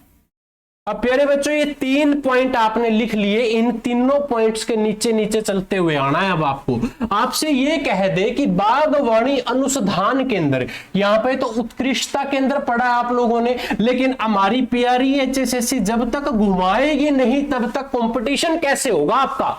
अब आपको अगर सिंपल सिंपल सरल सरल क्वेश्चन दे दें तो आप तो पेपर पास कर लोगे, और सबके सबको नौकरी हरियाणा सरकार कैसे देगी। तो कंपटीशन बनाने के लिए थोड़ा सा क्वेश्चन चेंज करेगी। पहले तो क्या कहा, पहले क्वेश्चन में कहा कि हरियाणा, पहले क्वेश्चन में क्या कहा, हरियाणा में बागवानी उत्कृष्टता केंद्र कितने हैं, आपने क्या कहा जी 11 हैं। लेकिन आपसे सेम क्वेश्चन HSSC पूछेगी क्या कि हरियाणा बागवानी, वर्डिंग चेंज कर दी भाई, क्या अनुसंधान केंद्र आपसे पूछ लिया है। हरियाणा अनुसंधान केंद्र कहां पर है प्यारे बच्चों, आपका चांदसोली के अंदर है। ये चांदसोली एक स्थान आप इसको कह सकते हो, एक गांव इसको कह सकते हो। और ये गांव कहां पर है, आपके अंबाला जिले के अंदर है। अंबाला में इस गांव का उद्घाटन की अगर बात की जाए, क्या आपसे क्या कहा कि बागवानी अनुसंधान केंद्र कहां पर है, चांद सोली गांव के अंदर स्थित है जी। और चांदसोली में इसका उद्घाटन किसने किया, तो CM कौन है आपके, श्री नायब सैनी है, और नायब सैनी ने इसका उद्घाटन करा। प्यारे बच्चों आपसे पूछ लिया जाए कि उद्घाटन कब किया, तारीख पूछ ली जाए तो 20 जनवरी 2025 को यहां पर उद्घाटन हो चुका है। किसका उद्घाटन हो चुका है, बागवानी अनुसंधान केंद्र का उद्घाटन हो चुका है। प्यारे बच्चों इसके अलावा आपसे और भी क्वेश्चन किए जा सकते हैं, मैं नीचे से रफ कर देता हूं। मैं दोबारा रिपीट करता हूं कि हरियाणा में बागवानी उत्कृष्टता केंद्र कितने हैं, 11 है। निर्माणाधीन कितने हैं, 3 है। प्यारे बच्चों बागवानी अनुसंधान केंद्र कहां पर है, जो आपका नया बनवाया है अभी, ये कहां पर है प्यारे बच्चों, ये आपका अंबाला के चांदसोली गांव के अंदर स्थित है। उद्घाटन नायब सैनी ने किया था, 20 जनवरी 2025 को किया था। ठीक है जी, अगला प्रश्न आ जाता है। दूसरा प्रश्न क्या कहता है, सेम क्वेश्चन है कि बागवानी अनुसंधान केंद्र भाई स्थापित किया गया है, ये भी पलवल के अंदर है। ठीक है, आपसे पूछ ले बागवानी मिशन कितने जिलों में चल रहा है, आपसे क्या कह सकता है कि बागवानी मिशन कितने जिलों में चल रहा है। आंसर क्या आएगा जी, ये क्वेश्चन है आपका HSSC का फेवरेट क्वेश्चन बनेगा जी CET एग्जाम के लिए, क्योंकि करंट का क्वेश्चन है। आपसे कह दे कि बागवानी मिशन कितने जिलों में चल रहा है, तो आंसर आएगा 19 जिलों में चल रहा है। गुरुजी 19 में कैसे, और 3 कौन कौन से बच गए, तो 19 के बाद है 20 के बाद है 21 और 21 के बाद है 23। अब गुरुजी ये क्या है, 1 2 3 हमें नाम नहीं बताओ, हमें डिस्ट्रिक्ट्स बताओ। मैंने निर्माणाधीन में क्या कहा था, निर्माणाधीन में कहा था अंबाला, YNR यमुनानगर। आपने ये लिख रखे हैं, पॉइंट लिखना मत, अभी इससे पहले ऊपर लिखे थे ना, मैंने बताया था कि निर्माणाधीन में कितने हैं, तो निर्माणाधीन में 3 जिले हैं प्यारे बच्चों, वो 3 जिले हैं अंबाला, यमुनानगर, हिसार। और बाकी बागवानी मिशन कितने जिलों में चल रहा है, तो 19 में चल रहा है। और 19 में चलेगा तो हरियाणा के 22 के 22 जिलों में क्या बन गया, बागवानी मिशन बन गया प्यारे बच्चों। इसको नोट कर लो सभी बच्चे, यहां तक नोट कर लो सभी बच्चे। ठीक है, चलिए बहुत बढ़िया भाई। यहां तक जितने भी बच्चे जुड़े हुए हैं क्लास के अंदर, वो सच में चाहते हैं कि उनका CET पास हो जाए। और CET पास करने के लिए क्लास का टाइम नहीं देखना होता, क्लास का कंटेंट देखना होता है, क्लास का टॉपिक देखना होता है कि हमारे एग्जाम्स के लिए कितना जरूरी है, कितना हमारे लिए एफर्ट्स सर कर रहे हैं, तो हमें भी उनके क्लास में कंटिन्यू रहना चाहिए। प्यारे बच्चों, अंतरराष्ट्रीय फल एवं सब्जी मंडी आपसे क्वेश्चन पूछ लिया जा सकता है। एक बार भाई फटाफट सभी बच्चे क्या लिखें, अगला क्वेश्चन लिख लें।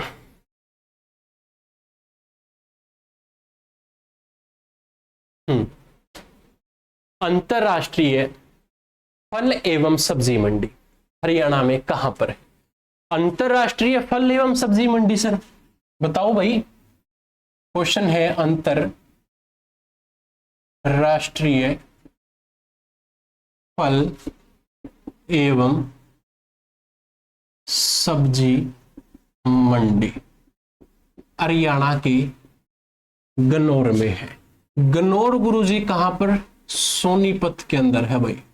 ठीक है जी, ये आपकी फल एंड सब्जी मंडी है भाई। हरियाणा सरकार है, HSSC है, आपके सरकारी नौकरी के पेपर लेने वाली, आपसे सिंपल ये पूछ ली क्या कि हाँ भाई सब फल एंड सब्जी मंडी बताओ अंतरराष्ट्रीय। आपको तो पता है भाई गन्नौर के अंदर है, आप तो आंसर लिखाओगे। हरियाणा सरकार को मौका भी तो चाहिए आपको फंसाने के लिए, तो कैसे फंसाएगी? आप दूसरा क्वेश्चन नोट करके लिख लो क्या कि अत्याधुनिक, आधुनिक लगा लो आप इसको, अत्याधुनिक एवं वातानुकूलित, अत्याधुनिक एवं वातानुकूलित फल या फूल मंडी हरियाणा में कहां पर है? बच्चे फंस गए भाई इस क्वेश्चन को देखते ही। क्यों? क्योंकि भाई अंतरराष्ट्रीय फल एवं सब्जी मंडी आपने पढ़ रखा है, कहां पर है? गन्नौर सोनीपत के अंदर है। लेकिन आपने अब क्या देखा कि अत्याधुनिक एवं वातानुकूलित फूल मंडी कहां पर है? तो फूल देकर आप किसको इंप्रेस कर सकते हो? महिला मित्र को नहीं, आप अपने गुरु को भी दे सकते हो प्यारे बच्चों। और गुरु से क्या बन गया? गुरुग्राम बन गया, और गुरुग्राम के अंदर फूल मंडी है, वातानुकूलित।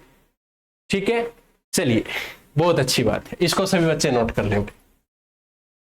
यहां तक सभी बच्चे इसको अच्छे से नोट कर लें, आप लोगों के लिए इंपॉर्टेंट है। चलो भाई देखिए, आपकी स्क्रीन पे सिर्फ एक एक पॉइंट इसलिए लिख रहा हूं ताकि आप आसानी से समझ सको, वरना देखो मैं भी ऐसे लिख सकता हूं कि बिल्कुल कीड़ी की चाल, एक के ऊपर एक वर्ड, एक के ऊपर एक वर्ड, जिससे आपको कुछ ना समझ में आए।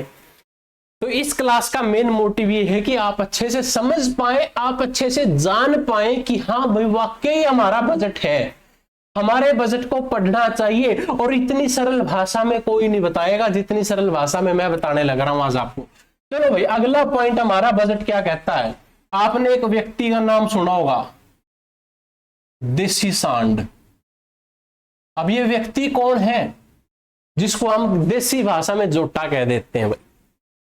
ठीक है, अब ये देसी सांड है जो, इसका हमने क्लोन तैयार करना है। कैसे करना है प्यारे बच्चों? देसी सांड के वीर्य, देसी सांड के वीर्य की लिंग आधारित छंटाई, प्रयोगशाला वहीं लिख देता हूं, हाँ प्रयोगशाला। अब ये क्वेश्चन है और मोस्ट इंपॉर्टेंट है, एनिमल हैजबेंड्री से क्वेश्चन है जी।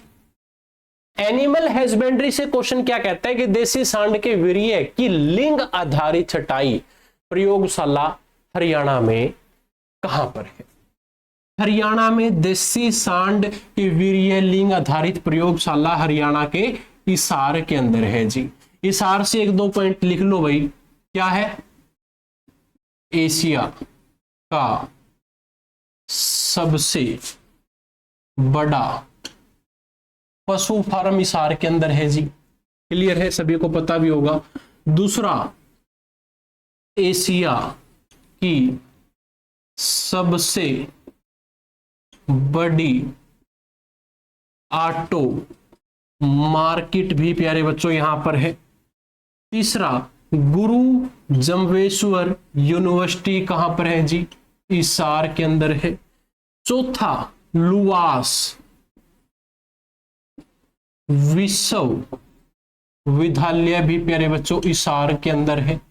ठीक है, और पांचवा गुजरी महल भी कहां पर है? हिसार के अंदर है प्यारे बच्चों। छठा और क्या है हिसार के अंदर? हिसार ए फिरोजा, हिसार ए फिरोजा। प्यारे बच्चों इस क्वेश्चन को थोड़ा हाईलाइट करके लिख लेना HSSC के एग्जाम्स के लिए।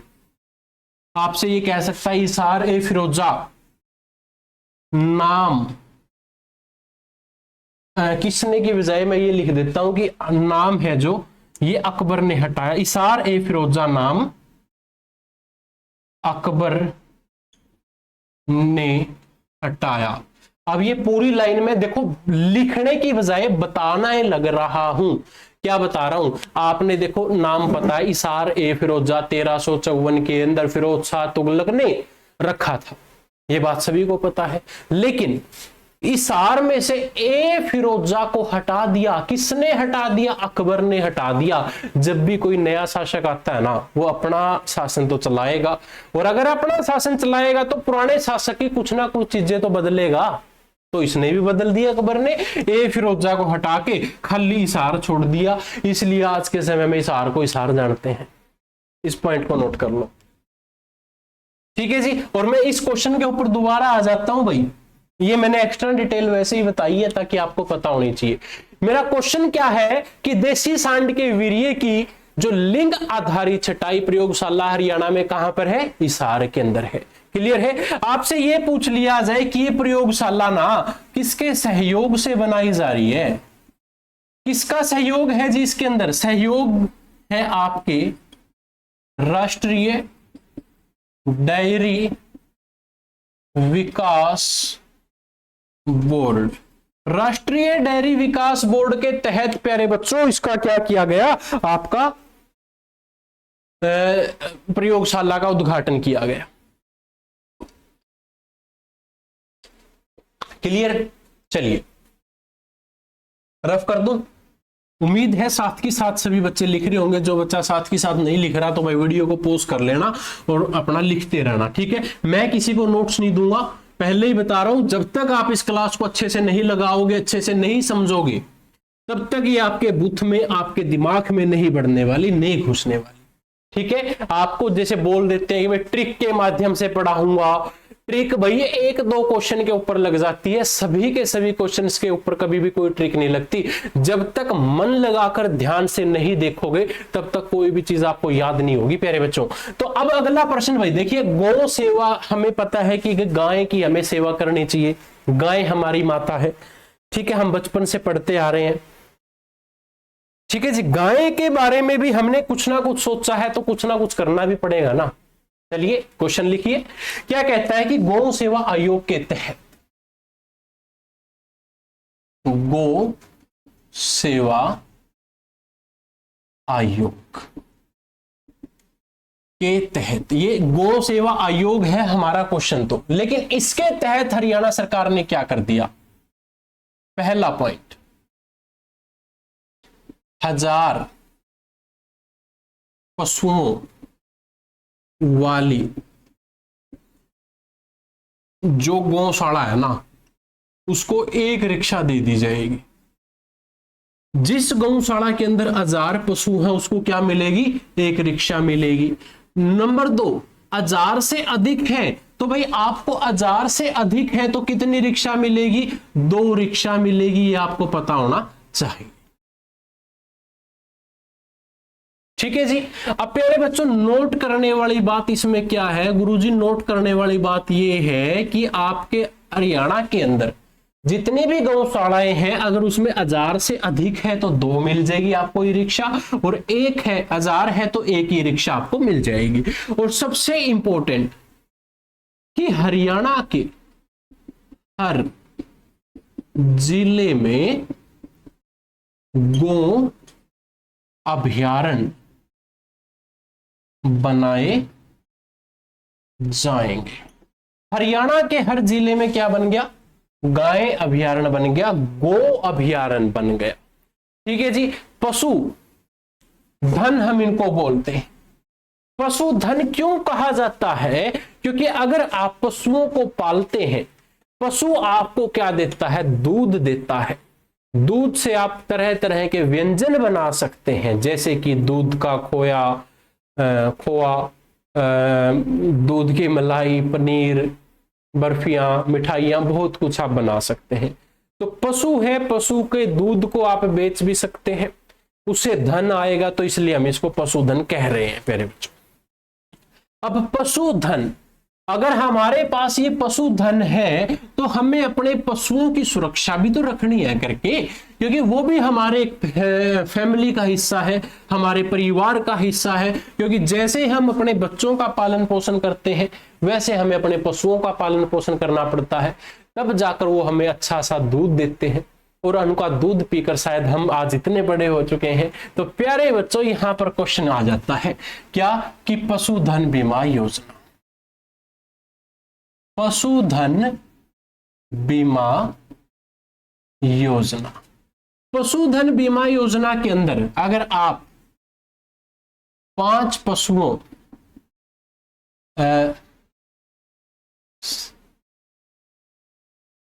पशुधन बीमा योजना के अंदर भाई 5 पशुओं से बढ़ाकर 10 पशु इसके अंदर शामिल कर दिए गए हैं। अगर आप जैसे कि 5 पशु थे, अब इसको बढ़ाकर कितना कर दिया? 10 कर दिया। प्यारे बच्चों, आपसे यह भी पूछ सकता है कि एक्वा पारक उत्कृष्टता केंद्र हरियाणा में कहां पर? तो ये भाई आपके एक तो सिरसा के अंदर है, दूसरा आपका भिवानी के अंदर है। कौन सा? एक्वा पार्क हरियाणा में कहां पर है? तो एक्वा पार्क हरियाणा के अंदर। ये दूसरा क्वेश्चन है, ये अलग क्वेश्चन था, ये अलग क्वेश्चन था। ठीक है। एक्वा पार्क उत्कृष्टता केंद्र हरियाणा में सिरसा के अंदर और भिवानी के अंदर है। एक्वा पार्क को स्थापित करने का क्या मतलब है? इसका मतलब ये है कि सफेद झींगा व मछली पालन को बढ़ावा देना। ठीक है जी, इसका ये मतलब है।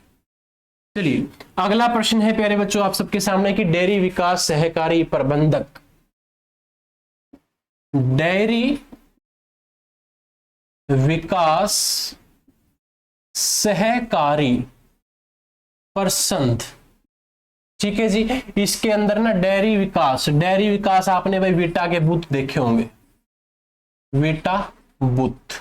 वीटा बूथ हरियाणा में पहले कितने थे? 638 थे।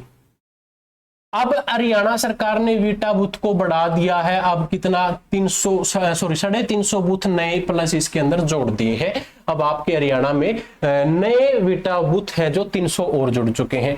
पहले कितने थे? 638 और प्लस में अब कितने जोड़ दिए इसके अंदर? 350 जोड़ दिए। और आपसे क्वेश्चन देखो, आपने वीटा बूथ बस स्टैंड पे देखा होगा, कहीं ना कहीं मार्केट में देखा होगा, वीटा के बूथ हैं भाई, वीटा के बूथ पे वीटा की चीजें मिलती हैं। तो प्यारे बच्चों, अगर आपसे पूछ ले कि जो ये डेयरी विकास सहकारी प्रबंधक वीटा बूथ हैं आपके हरियाणा में पहले 638 थे, अब प्लस इसमें 350 को जोड़ दिया गया है। लेकिन हमारी HSSC है, जो HSSC क्वेश्चन क्या करेगी कि हरियाणा का पहला, विजिबल है आगे, हरियाणा का पहला वीटा बूथ कहां खोला गया था? हरियाणा का पहला वीटा बूथ पूछा जाए तो हरियाणा के दिल में खोला गया था। हरियाणा के जिंद को हार्ट ऑफ हरियाणा कहते हैं ना, तो हार्ट ऑफ हरियाणा में खोला गया था। करो नोट भाई सभी बच्चे। हाँ जी, यहां तक सभी बच्चे इसको नोट कर लीजिएगा, आप लोगों के लिए इंपॉर्टेंट है। अब हम जानेंगे धनराशि के बारे में, भाई कहां पर कितनी धनराशि दी गई है, कौन से क्षेत्र में कौन कौन सी धनराशि मिली है, कितने करोड़ रुपए कहां दिए गए हैं। ठीक है जी, ये अब आप लोगों के लिए इंपॉर्टेंट है। और बजट कि जो ये क्लास है वेरी वेरी इंपॉर्टेंट है। भाई कहां पर क्या बना है, क्या नहीं बना, और जितनी भी चीजें हमने आज की इस क्लास के अंदर पढ़ी है ना, ये 2024-25 के बजट के अकॉर्डिंग है, करंट की है भाई। ठीक है, अब प्यारे बच्चों, अब ये लाइन, जितनी भी लाइन डालूंगा ना मैं, ऐसे ये सोच लेना कि सारे के सारे क्वेश्चन है। अमरूद सभी ने खाया है भाई, अमरूद अत्याधुनिक, अमरूद अत्याधुनिक प्रसंस्करण व पैकेजिंग प्लांट हरियाणा में कहां पर है। अगर ये क्वेश्चन आपसे पूछा जाए तो प्लांट कहां पर है जी, हिसार के अंदर है। कौन सा, अमरूद अत्याधुनिक प्रसंस्करण व पैकेजिंग प्लांट कहां पर है, हिसार के अंदर स्थित है जी। दूसरा क्वेश्चन प्यारे बच्चों आपसे क्या कह सकता है कि कृषि एवं किसान कल्याण विभाग, भाई विभाग की आवंटित राशि बताओ। इस क्वेश्चन का मतलब ये है कि भाई कृषि और किसान कल्याण के लिए जो बजट आया है हमारा, उसमें कितनी राशि आपको दी जाएगी। तो यहां पर विजिबल है तो मैं यही लिख देता हूं भाई, आपकी 4229.29 करोड़ रुपए की यहां पर आपको राशि दी जाएगी। विजिबल है, हाँ भाई, ये 29 के बाद ना आगे करोड़ है, आपको शायद विजिबल नहीं होगा। 4229.29 करोड़ रुपए की धनराशि दी गई है आपके किसान एवं विकास, कृषि एवं किसान कल्याण विभाग को। ठीक है जी, अगला प्रश्न प्यारे बच्चों, बागवानी विभाग की आवंटित राशि, कितनी राशि है, 1068.89 करोड़ रुपए भाई आपकी बागवानी क्षेत्र को दिए गए हैं। ठीक है जी, अगला प्रश्न प्यारे बच्चों क्या कहता है, पशुपालन विभाग की आवंटित राशि कितनी है, 2083.43 करोड़ रुपए भाई आपके किसको मिले हैं, पशुपालन को दिए गए हैं। अगला प्रश्न क्या कहता है, मत्स्य विभाग की आवंटित राशि कितनी है, तो 218.76 करोड़ रुपए की राशि दी गई है। ठीक है जी, अगला प्रश्न है आपका क्या, कि सहकारिता क्षेत्र की आवंटित राशि कितनी है, 1254.97 करोड़ रुपए की राशि है। लिख लो भाई, ये आपकी क्या है, राशि है जो बांटी गई है अलग अलग क्षेत्र के अंदर, जो आप लोगों के लिए इंपॉर्टेंट है। हाँ जी, यहां तक आप अपना सभी बच्चे एक बार क्लियर कर लें। इनका स्क्रीनशॉट लेना चाहें तो आप स्क्रीनशॉट भी ले सकते हैं।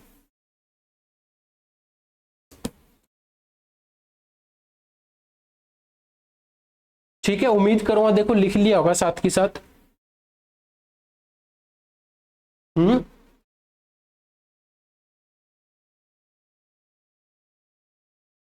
चलिए,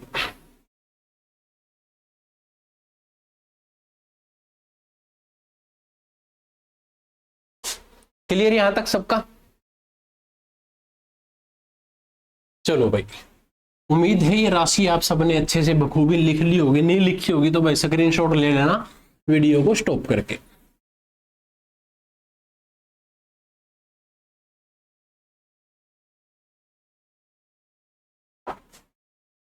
हाँ जी, अब अगले पॉइंट्स क्या कहते हैं जी, राजकीय मॉडल स्कूल है जो उनको भी दोस्तों कार्यरत करना है। अब क्वेश्चन क्या है, राजकीय मॉडल संस्कृति विद्यालय को कार्यरत करना है। तो कितने स्कूल हैं जी ऐसे? 197 स्कूल हैं जी। ठीक है, आपको पता है मैथ होता है भाई, हरियाणा के अंदर एक नया ओलंपियाड शुरू कर दिया। ओलंपियाड का नाम है हरियाणा मैथ ओलंपियाड। ठीक है, ये क्वेश्चन अलग है, ये अलग है। तो हरियाणा ओलंपियाड की अगर बात की जाए, अगर आप इसमें पार्टिसिपेट करते हैं तो जो फर्स्ट पोजीशन है उसको कितने मिलेंगे? 1 लाख रुपए मिलेंगे। अगर आप सेकंड पोजीशन लेते हैं तो 51,000 रुपए आपको दिए जाएंगे। अगर आप यहां पर थर्ड पोजीशन लेते हैं तो भाई 25,000 रुपए यहां पर आपको दिए जाएंगे। और प्यारे बच्चों, अगर आप फोर्थ पोजीशन से लेकर 100 तक यहां पर आते हैं तो आपको प्राइज भी दिया जाएगा। प्राइज में आपको मात्र 10,000 रुपए दे दिए जाएंगे जी। करो नोट बच्चों, ये आप लोगों के लिए और भी इंपॉर्टेंट है, क्योंकि भाई हरियाणा सरकार शिक्षा के क्षेत्र में भी अच्छी क्विज कंपटीशन करवा रही है कि हाँ भाई यहां पर आप प्राइज लेके आओ, हम आपको ये देंगे वो देंगे। अभी 51,000 1 लाख रुपए, बहुत अच्छी बात है। ठीक है, अगला प्रश्न, अगला क्वेश्चन नोट करते हैं भाई। क्या कहता है कि राष्ट्रीय शिक्षा नीति 2025-26 की यहां पर बात कर रहे हैं हम। ठीक है जी, राष्ट्रीय शिक्षा नीति के अंदर प्यारे बच्चों 9वीं के जो बच्चे हैं, 10वीं के जो बच्चे हैं, इनकी ना सब्जेक्ट्स के अंदर तीसरी भाषा शामिल कर देंगे। तीसरी भाषा गुरुजी कैसे? कंपलसरी भाषा, जैसे हमारी हिंदी है, आज तक हम पढ़ते आ रहे हैं। दूसरी भाषा हमारी क्या है जी? इंग्लिश है, जिसको हम आज तक पढ़ते आने लग रहे हैं। तीसरी भाषा और जोड़ दी जाएगी जिसका नाम क्या है जी? फ्रेंच। फ्रेंच भाषा भी कंपलसरी कर दी जाएगी। फ्रांस देश के साथ मिलकर भाई फ्रेंच भाषा को हमारे भारतीय शिक्षकों को अच्छे से पढ़ाया जाएगा, सिखाया जाएगा, और तीसरी भाषा को 9वीं और 10वीं के बच्चों के अंदर लागू कर दिया जाएगा। ठीक है, करो नोट। ठीक है, चलिए अब प्यारे बच्चों, स्कूल के जो बच्चे होते हैं ना, वो एक मिट्टी की तरह होते हैं। मिट्टी की तरह जैसे भी आप उनको आकार दोगे, आकार का मतलब जो भी संस्कार आप उनको दोगे, जो भी आप उनके अंदर विचारधारा डालोगे, बच्चे वैसे ही बन जाएंगे, वैसे ही वो ढल जाते हैं। मेरे बच्चों, अब यहां पर हमारे हरियाणा सरकार ने क्या किया? बुनियादी कार्यक्रम शुरू कर दिया। एक स्कीम है हमारी, एक योजना है बुनियाद कार्यक्रम।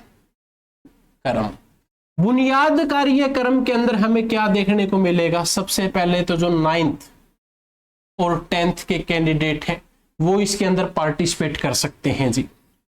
पार्टिसिपेट करने के लिए 103 ऑनलाइन सेंटर हरियाणा सरकार ने बना दिए। अब 103 ऑनलाइन सेंटर के माध्यम से 6,000 बच्चों को क्या किया जाएगा? प्रशिक्षित करके जागरूक करेंगे। प्रशिक्षित करके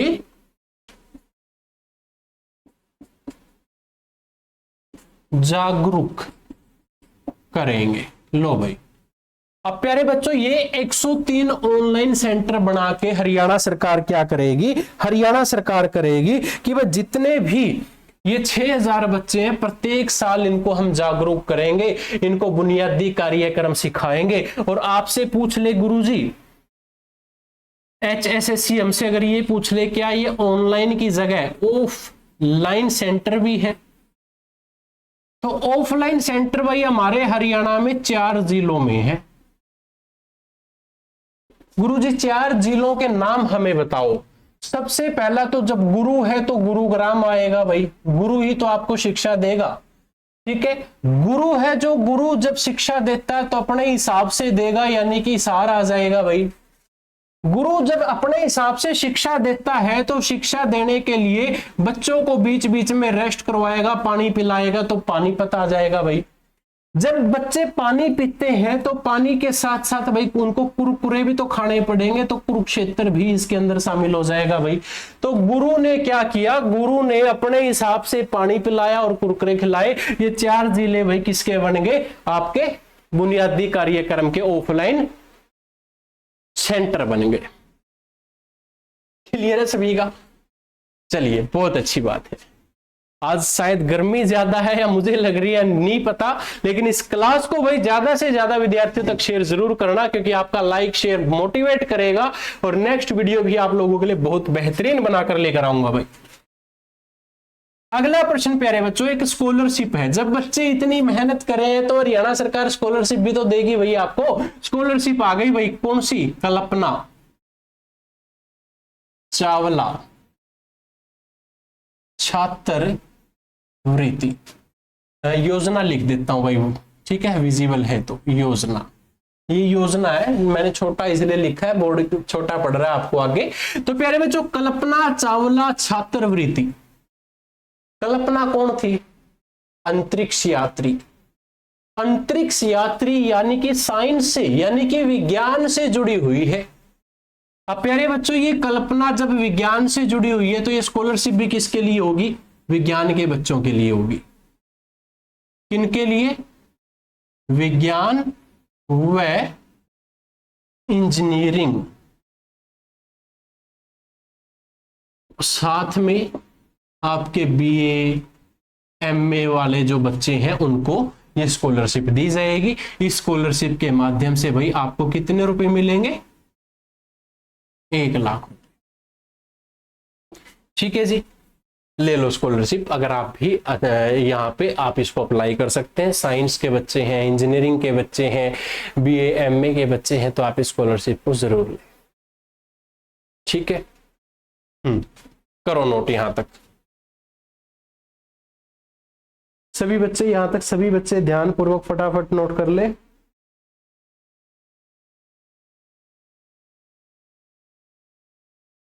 हाँ क्लियर है, चलिए भाई बहुत बढ़िया। मैं अब इसको रफ करके अपने अगले पॉइंट्स की तरफ बढ़ता हूं।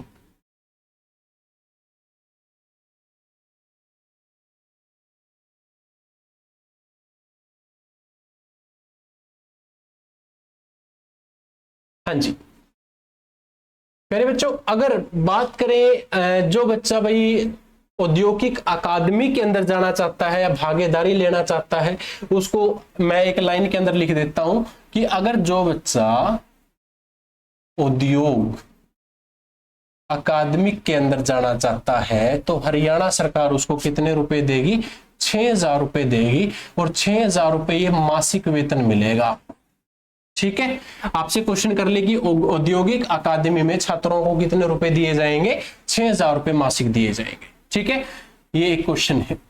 अगला क्वेश्चन भाई क्या कहता है कि विश्व कौशल ओलंपिक, विश्व, अब यहां पर विश्व की बात कैसे है, मान लो आप एक विद्यार्थी हो या आप एक भारतीय नागरिक हो, हरियाणा के नागरिक हो, आप फ्रांस में हो, अमेरिका में हो, इंडिया से बाहर हो यार, इंडिया से बाहर अगर आपने कोई प्रतियोगिता जीत ली, उसमें आप प्राइज लेकर आ जाते हो, तो हरियाणा सरकार आते ही आपको क्या कर देगी, विश्व कौशल ओलंपिक के तहत आपको 10 लाख रुपए दे देगी।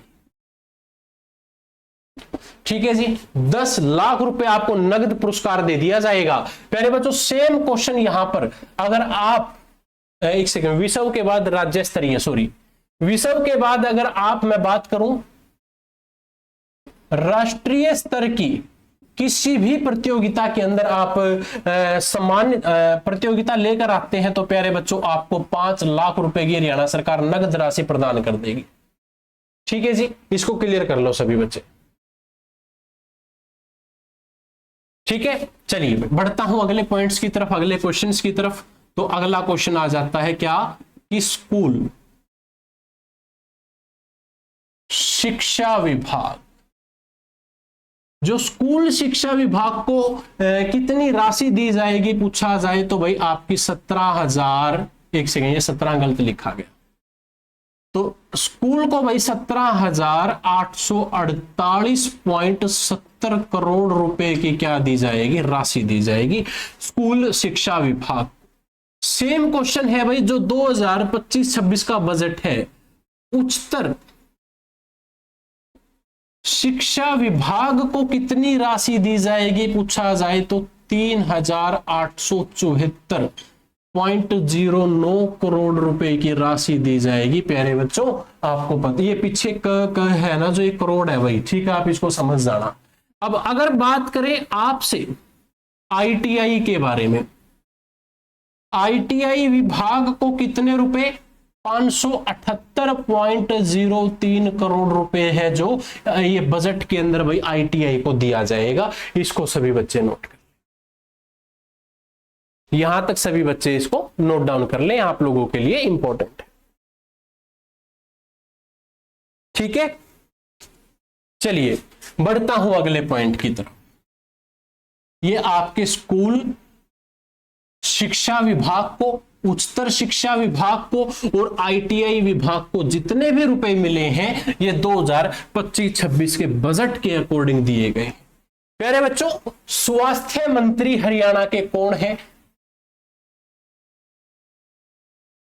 स्वास्थ्य मंत्री कौन है? आरती राव। कहां से है? अटेली से है। अटेली कहां पर है? महेंद्रगढ़ से। ठीक है जी। और इन्होंने, स्वास्थ्य मंत्री ने हरियाणा के अंदर क्या क्या फैसिलिटी दी भाई? सबसे पहली आयुष्मान चिरायु योजना आ चुकी है। इसमें आपको क्या मिलेगा? मुफ्त, एक सेकेंड, गुप्त लिख दिया था।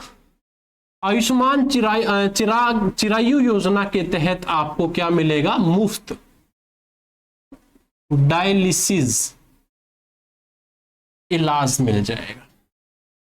स्वास्थ्य मंत्री ने और क्या क्या भाई कर दिया? 15 मेडिकल कॉलेज ओपन कर दिए भाई, 10 दंत चिकित्सक कॉलेज ओपन कर दिए भाई। ठीक है, 9 फिजियोथेरेपी, 9 फिजियोथेरेपी कॉलेज ओपन हो चुके हैं जी। और आपका 111 नर्सिंग कॉलेज ओपन हो चुके हैं प्यारे बच्चों। और इसके अलावा नर्सिंग कॉलेज के बाद 182 नर्सिंग स्कूल भी इस योजना के तहत या 2025-26 बजट के अंदर शुरू हो चुके हैं। इतना सभी बच्चे नोट कर लें। ठीक है, और यहां से क्वेश्चन ये भी पूछा जा सकता है आप लोगों से कि राष्ट्रीय आयुर्वेद संस्थान हरियाणा में कहां पर है? राष्ट्रीय आयुर्वेद संस्थान हरियाणा में कहां पर है प्यारे बच्चों? ये आपके हरियाणा के पंचकूला के अंदर स्थित है। बच्चों की स्ट्रेंथ पूछी जाए तो 100 बच्चे की यहां पर स्ट्रेंथ है। और यहां पर जो ये आपका राष्ट्रीय आयुर्वेद संस्थान है, यहां पर जो भूमि का दान दिया है, तो भूमि किसने दी है? तो श्री माता मनसा देवी बोर्ड ने भाई यहां पर क्या दे दी? भूमि को दान दे दिया। भूमि के ऊपर क्या बनाया जाएगा? यहां पर आपका केंद्र बनाया जाएगा। कौन सा? राष्ट्रीय आयुर्वेद संस्थान बनाया जाएगा। क्लियर है? करो यहां तक सभी बच्चे नोट।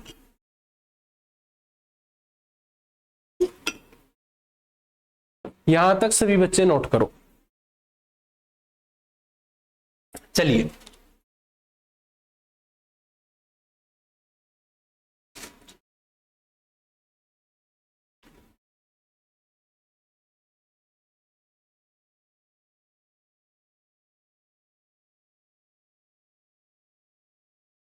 हाँ जी, अटल कैंसर केयर सेंटर प्यारे बच्चों क्वेश्चन है आपका करंट का। अटल कैंसर केयर सेंटर हरियाणा में कहां पर है? तो अंबाला कैंट के अंदर है। ठीक है। इसके अलावा आपसे पूछ ले कि डे केयर सेंटर कहां पर है। PKL का मतलब पंचकुला, उसके बाद कुरुक्षेत्र, फिर है आपका फरीदाबाद, फरीदाबाद के बाद है आपका अंबाला, अंबाला के बाद YNR यमुनानगर। ठीक है। और भाई ये जो डे केयर सेंटर है 17 जिलों में भी ओपन होगा।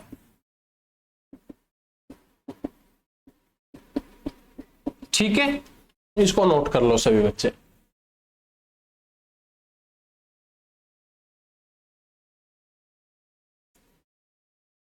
आपसे अगला क्वेश्चन जैसे पूछ सकता है क्या कि पंडित नेकीराम राजकीय चिकित्सा महाविद्यालय कहां पर है। तो प्यारे बच्चों ये भिवानी के अंदर है। ठीक है। इसके अलावा आपसे अगला क्वेश्चन ये भी कह सकता है क्या कि भाई महर्षि च्यवन ऋषि चिकित्सालय महाविद्यालय कहां पर है। तो भाई एक गांव है कोरियावास, कोरियावास के अंदर स्थित है। कोरियावास कहां पर है, नारनौल महेंद्रगढ़ के अंदर है भाई। पर इसकी शुरुआत कब हुई है पूछा जाए तो भाई 2025-26 में इसकी शुरुआत कर दी गई है। ठीक है। आपसे क्वेश्चन ये भी पूछ सकता है हरियाणा में एक सेकेंड, आपसे क्वेश्चन ये भी कह सकता है कि हरियाणा में MBBS की कितनी सीटें हैं। पहले तो होती थी 2185, अब ये बढ़ाकर 2485 कर दी है। पहले से कितनी हो चुकी है, अब ये ज्यादा कर दी गई है। आप लोगों के लिए इंपॉर्टेंट है। ठीक है जी, इसको सभी बच्चे नोट कर लें, ये आप लोगों के लिए इंपॉर्टेंट है।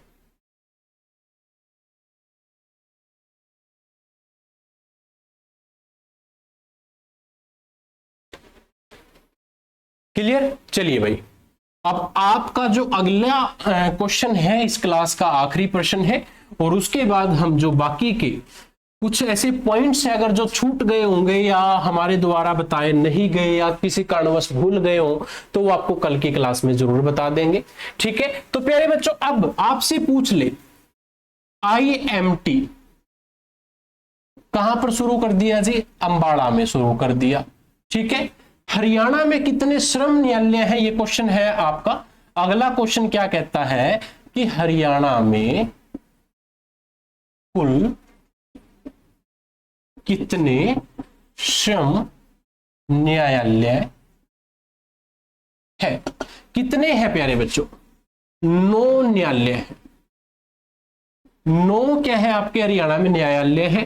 पहला न्यायालय पूछा जाए जी कहां पर है, पानीपत में है गुरुजी। दूसरा पूछा जाए कहां पर है जी, अंबाला के अंदर है जी। तीसरा पूछ लिया जाए कहां पर है, रोहतक के अंदर है। और आपका चौथा पूछा जाए तो जी हिसार के अंदर है। ठीक है। पांचवा न्यायालय पूछा जाए कहां पर है, गुरुग्राम के अंदर है।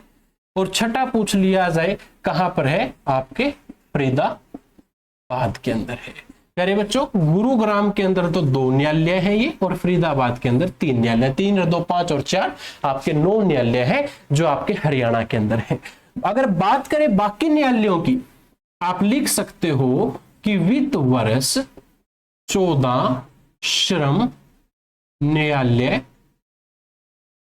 बनेंगे। ठीक है जी, ये आपके 14 न्यायालय और यहां पर आपके हरियाणा में बनाए जाएंगे। इसको सभी बच्चे नोट कर लीजिएगा, आप लोगों के लिए इंपॉर्टेंट है। आज की क्लास के लिए सिर्फ इतना ही था, और उम्मीद करूंगा देखिए सभी बच्चों को आज की क्लास अच्छी लगी होगी। क्लास अगर अच्छी लगे तो क्लास को ज्यादा से ज्यादा विद्यार्थियों तक शेयर जरूर करना।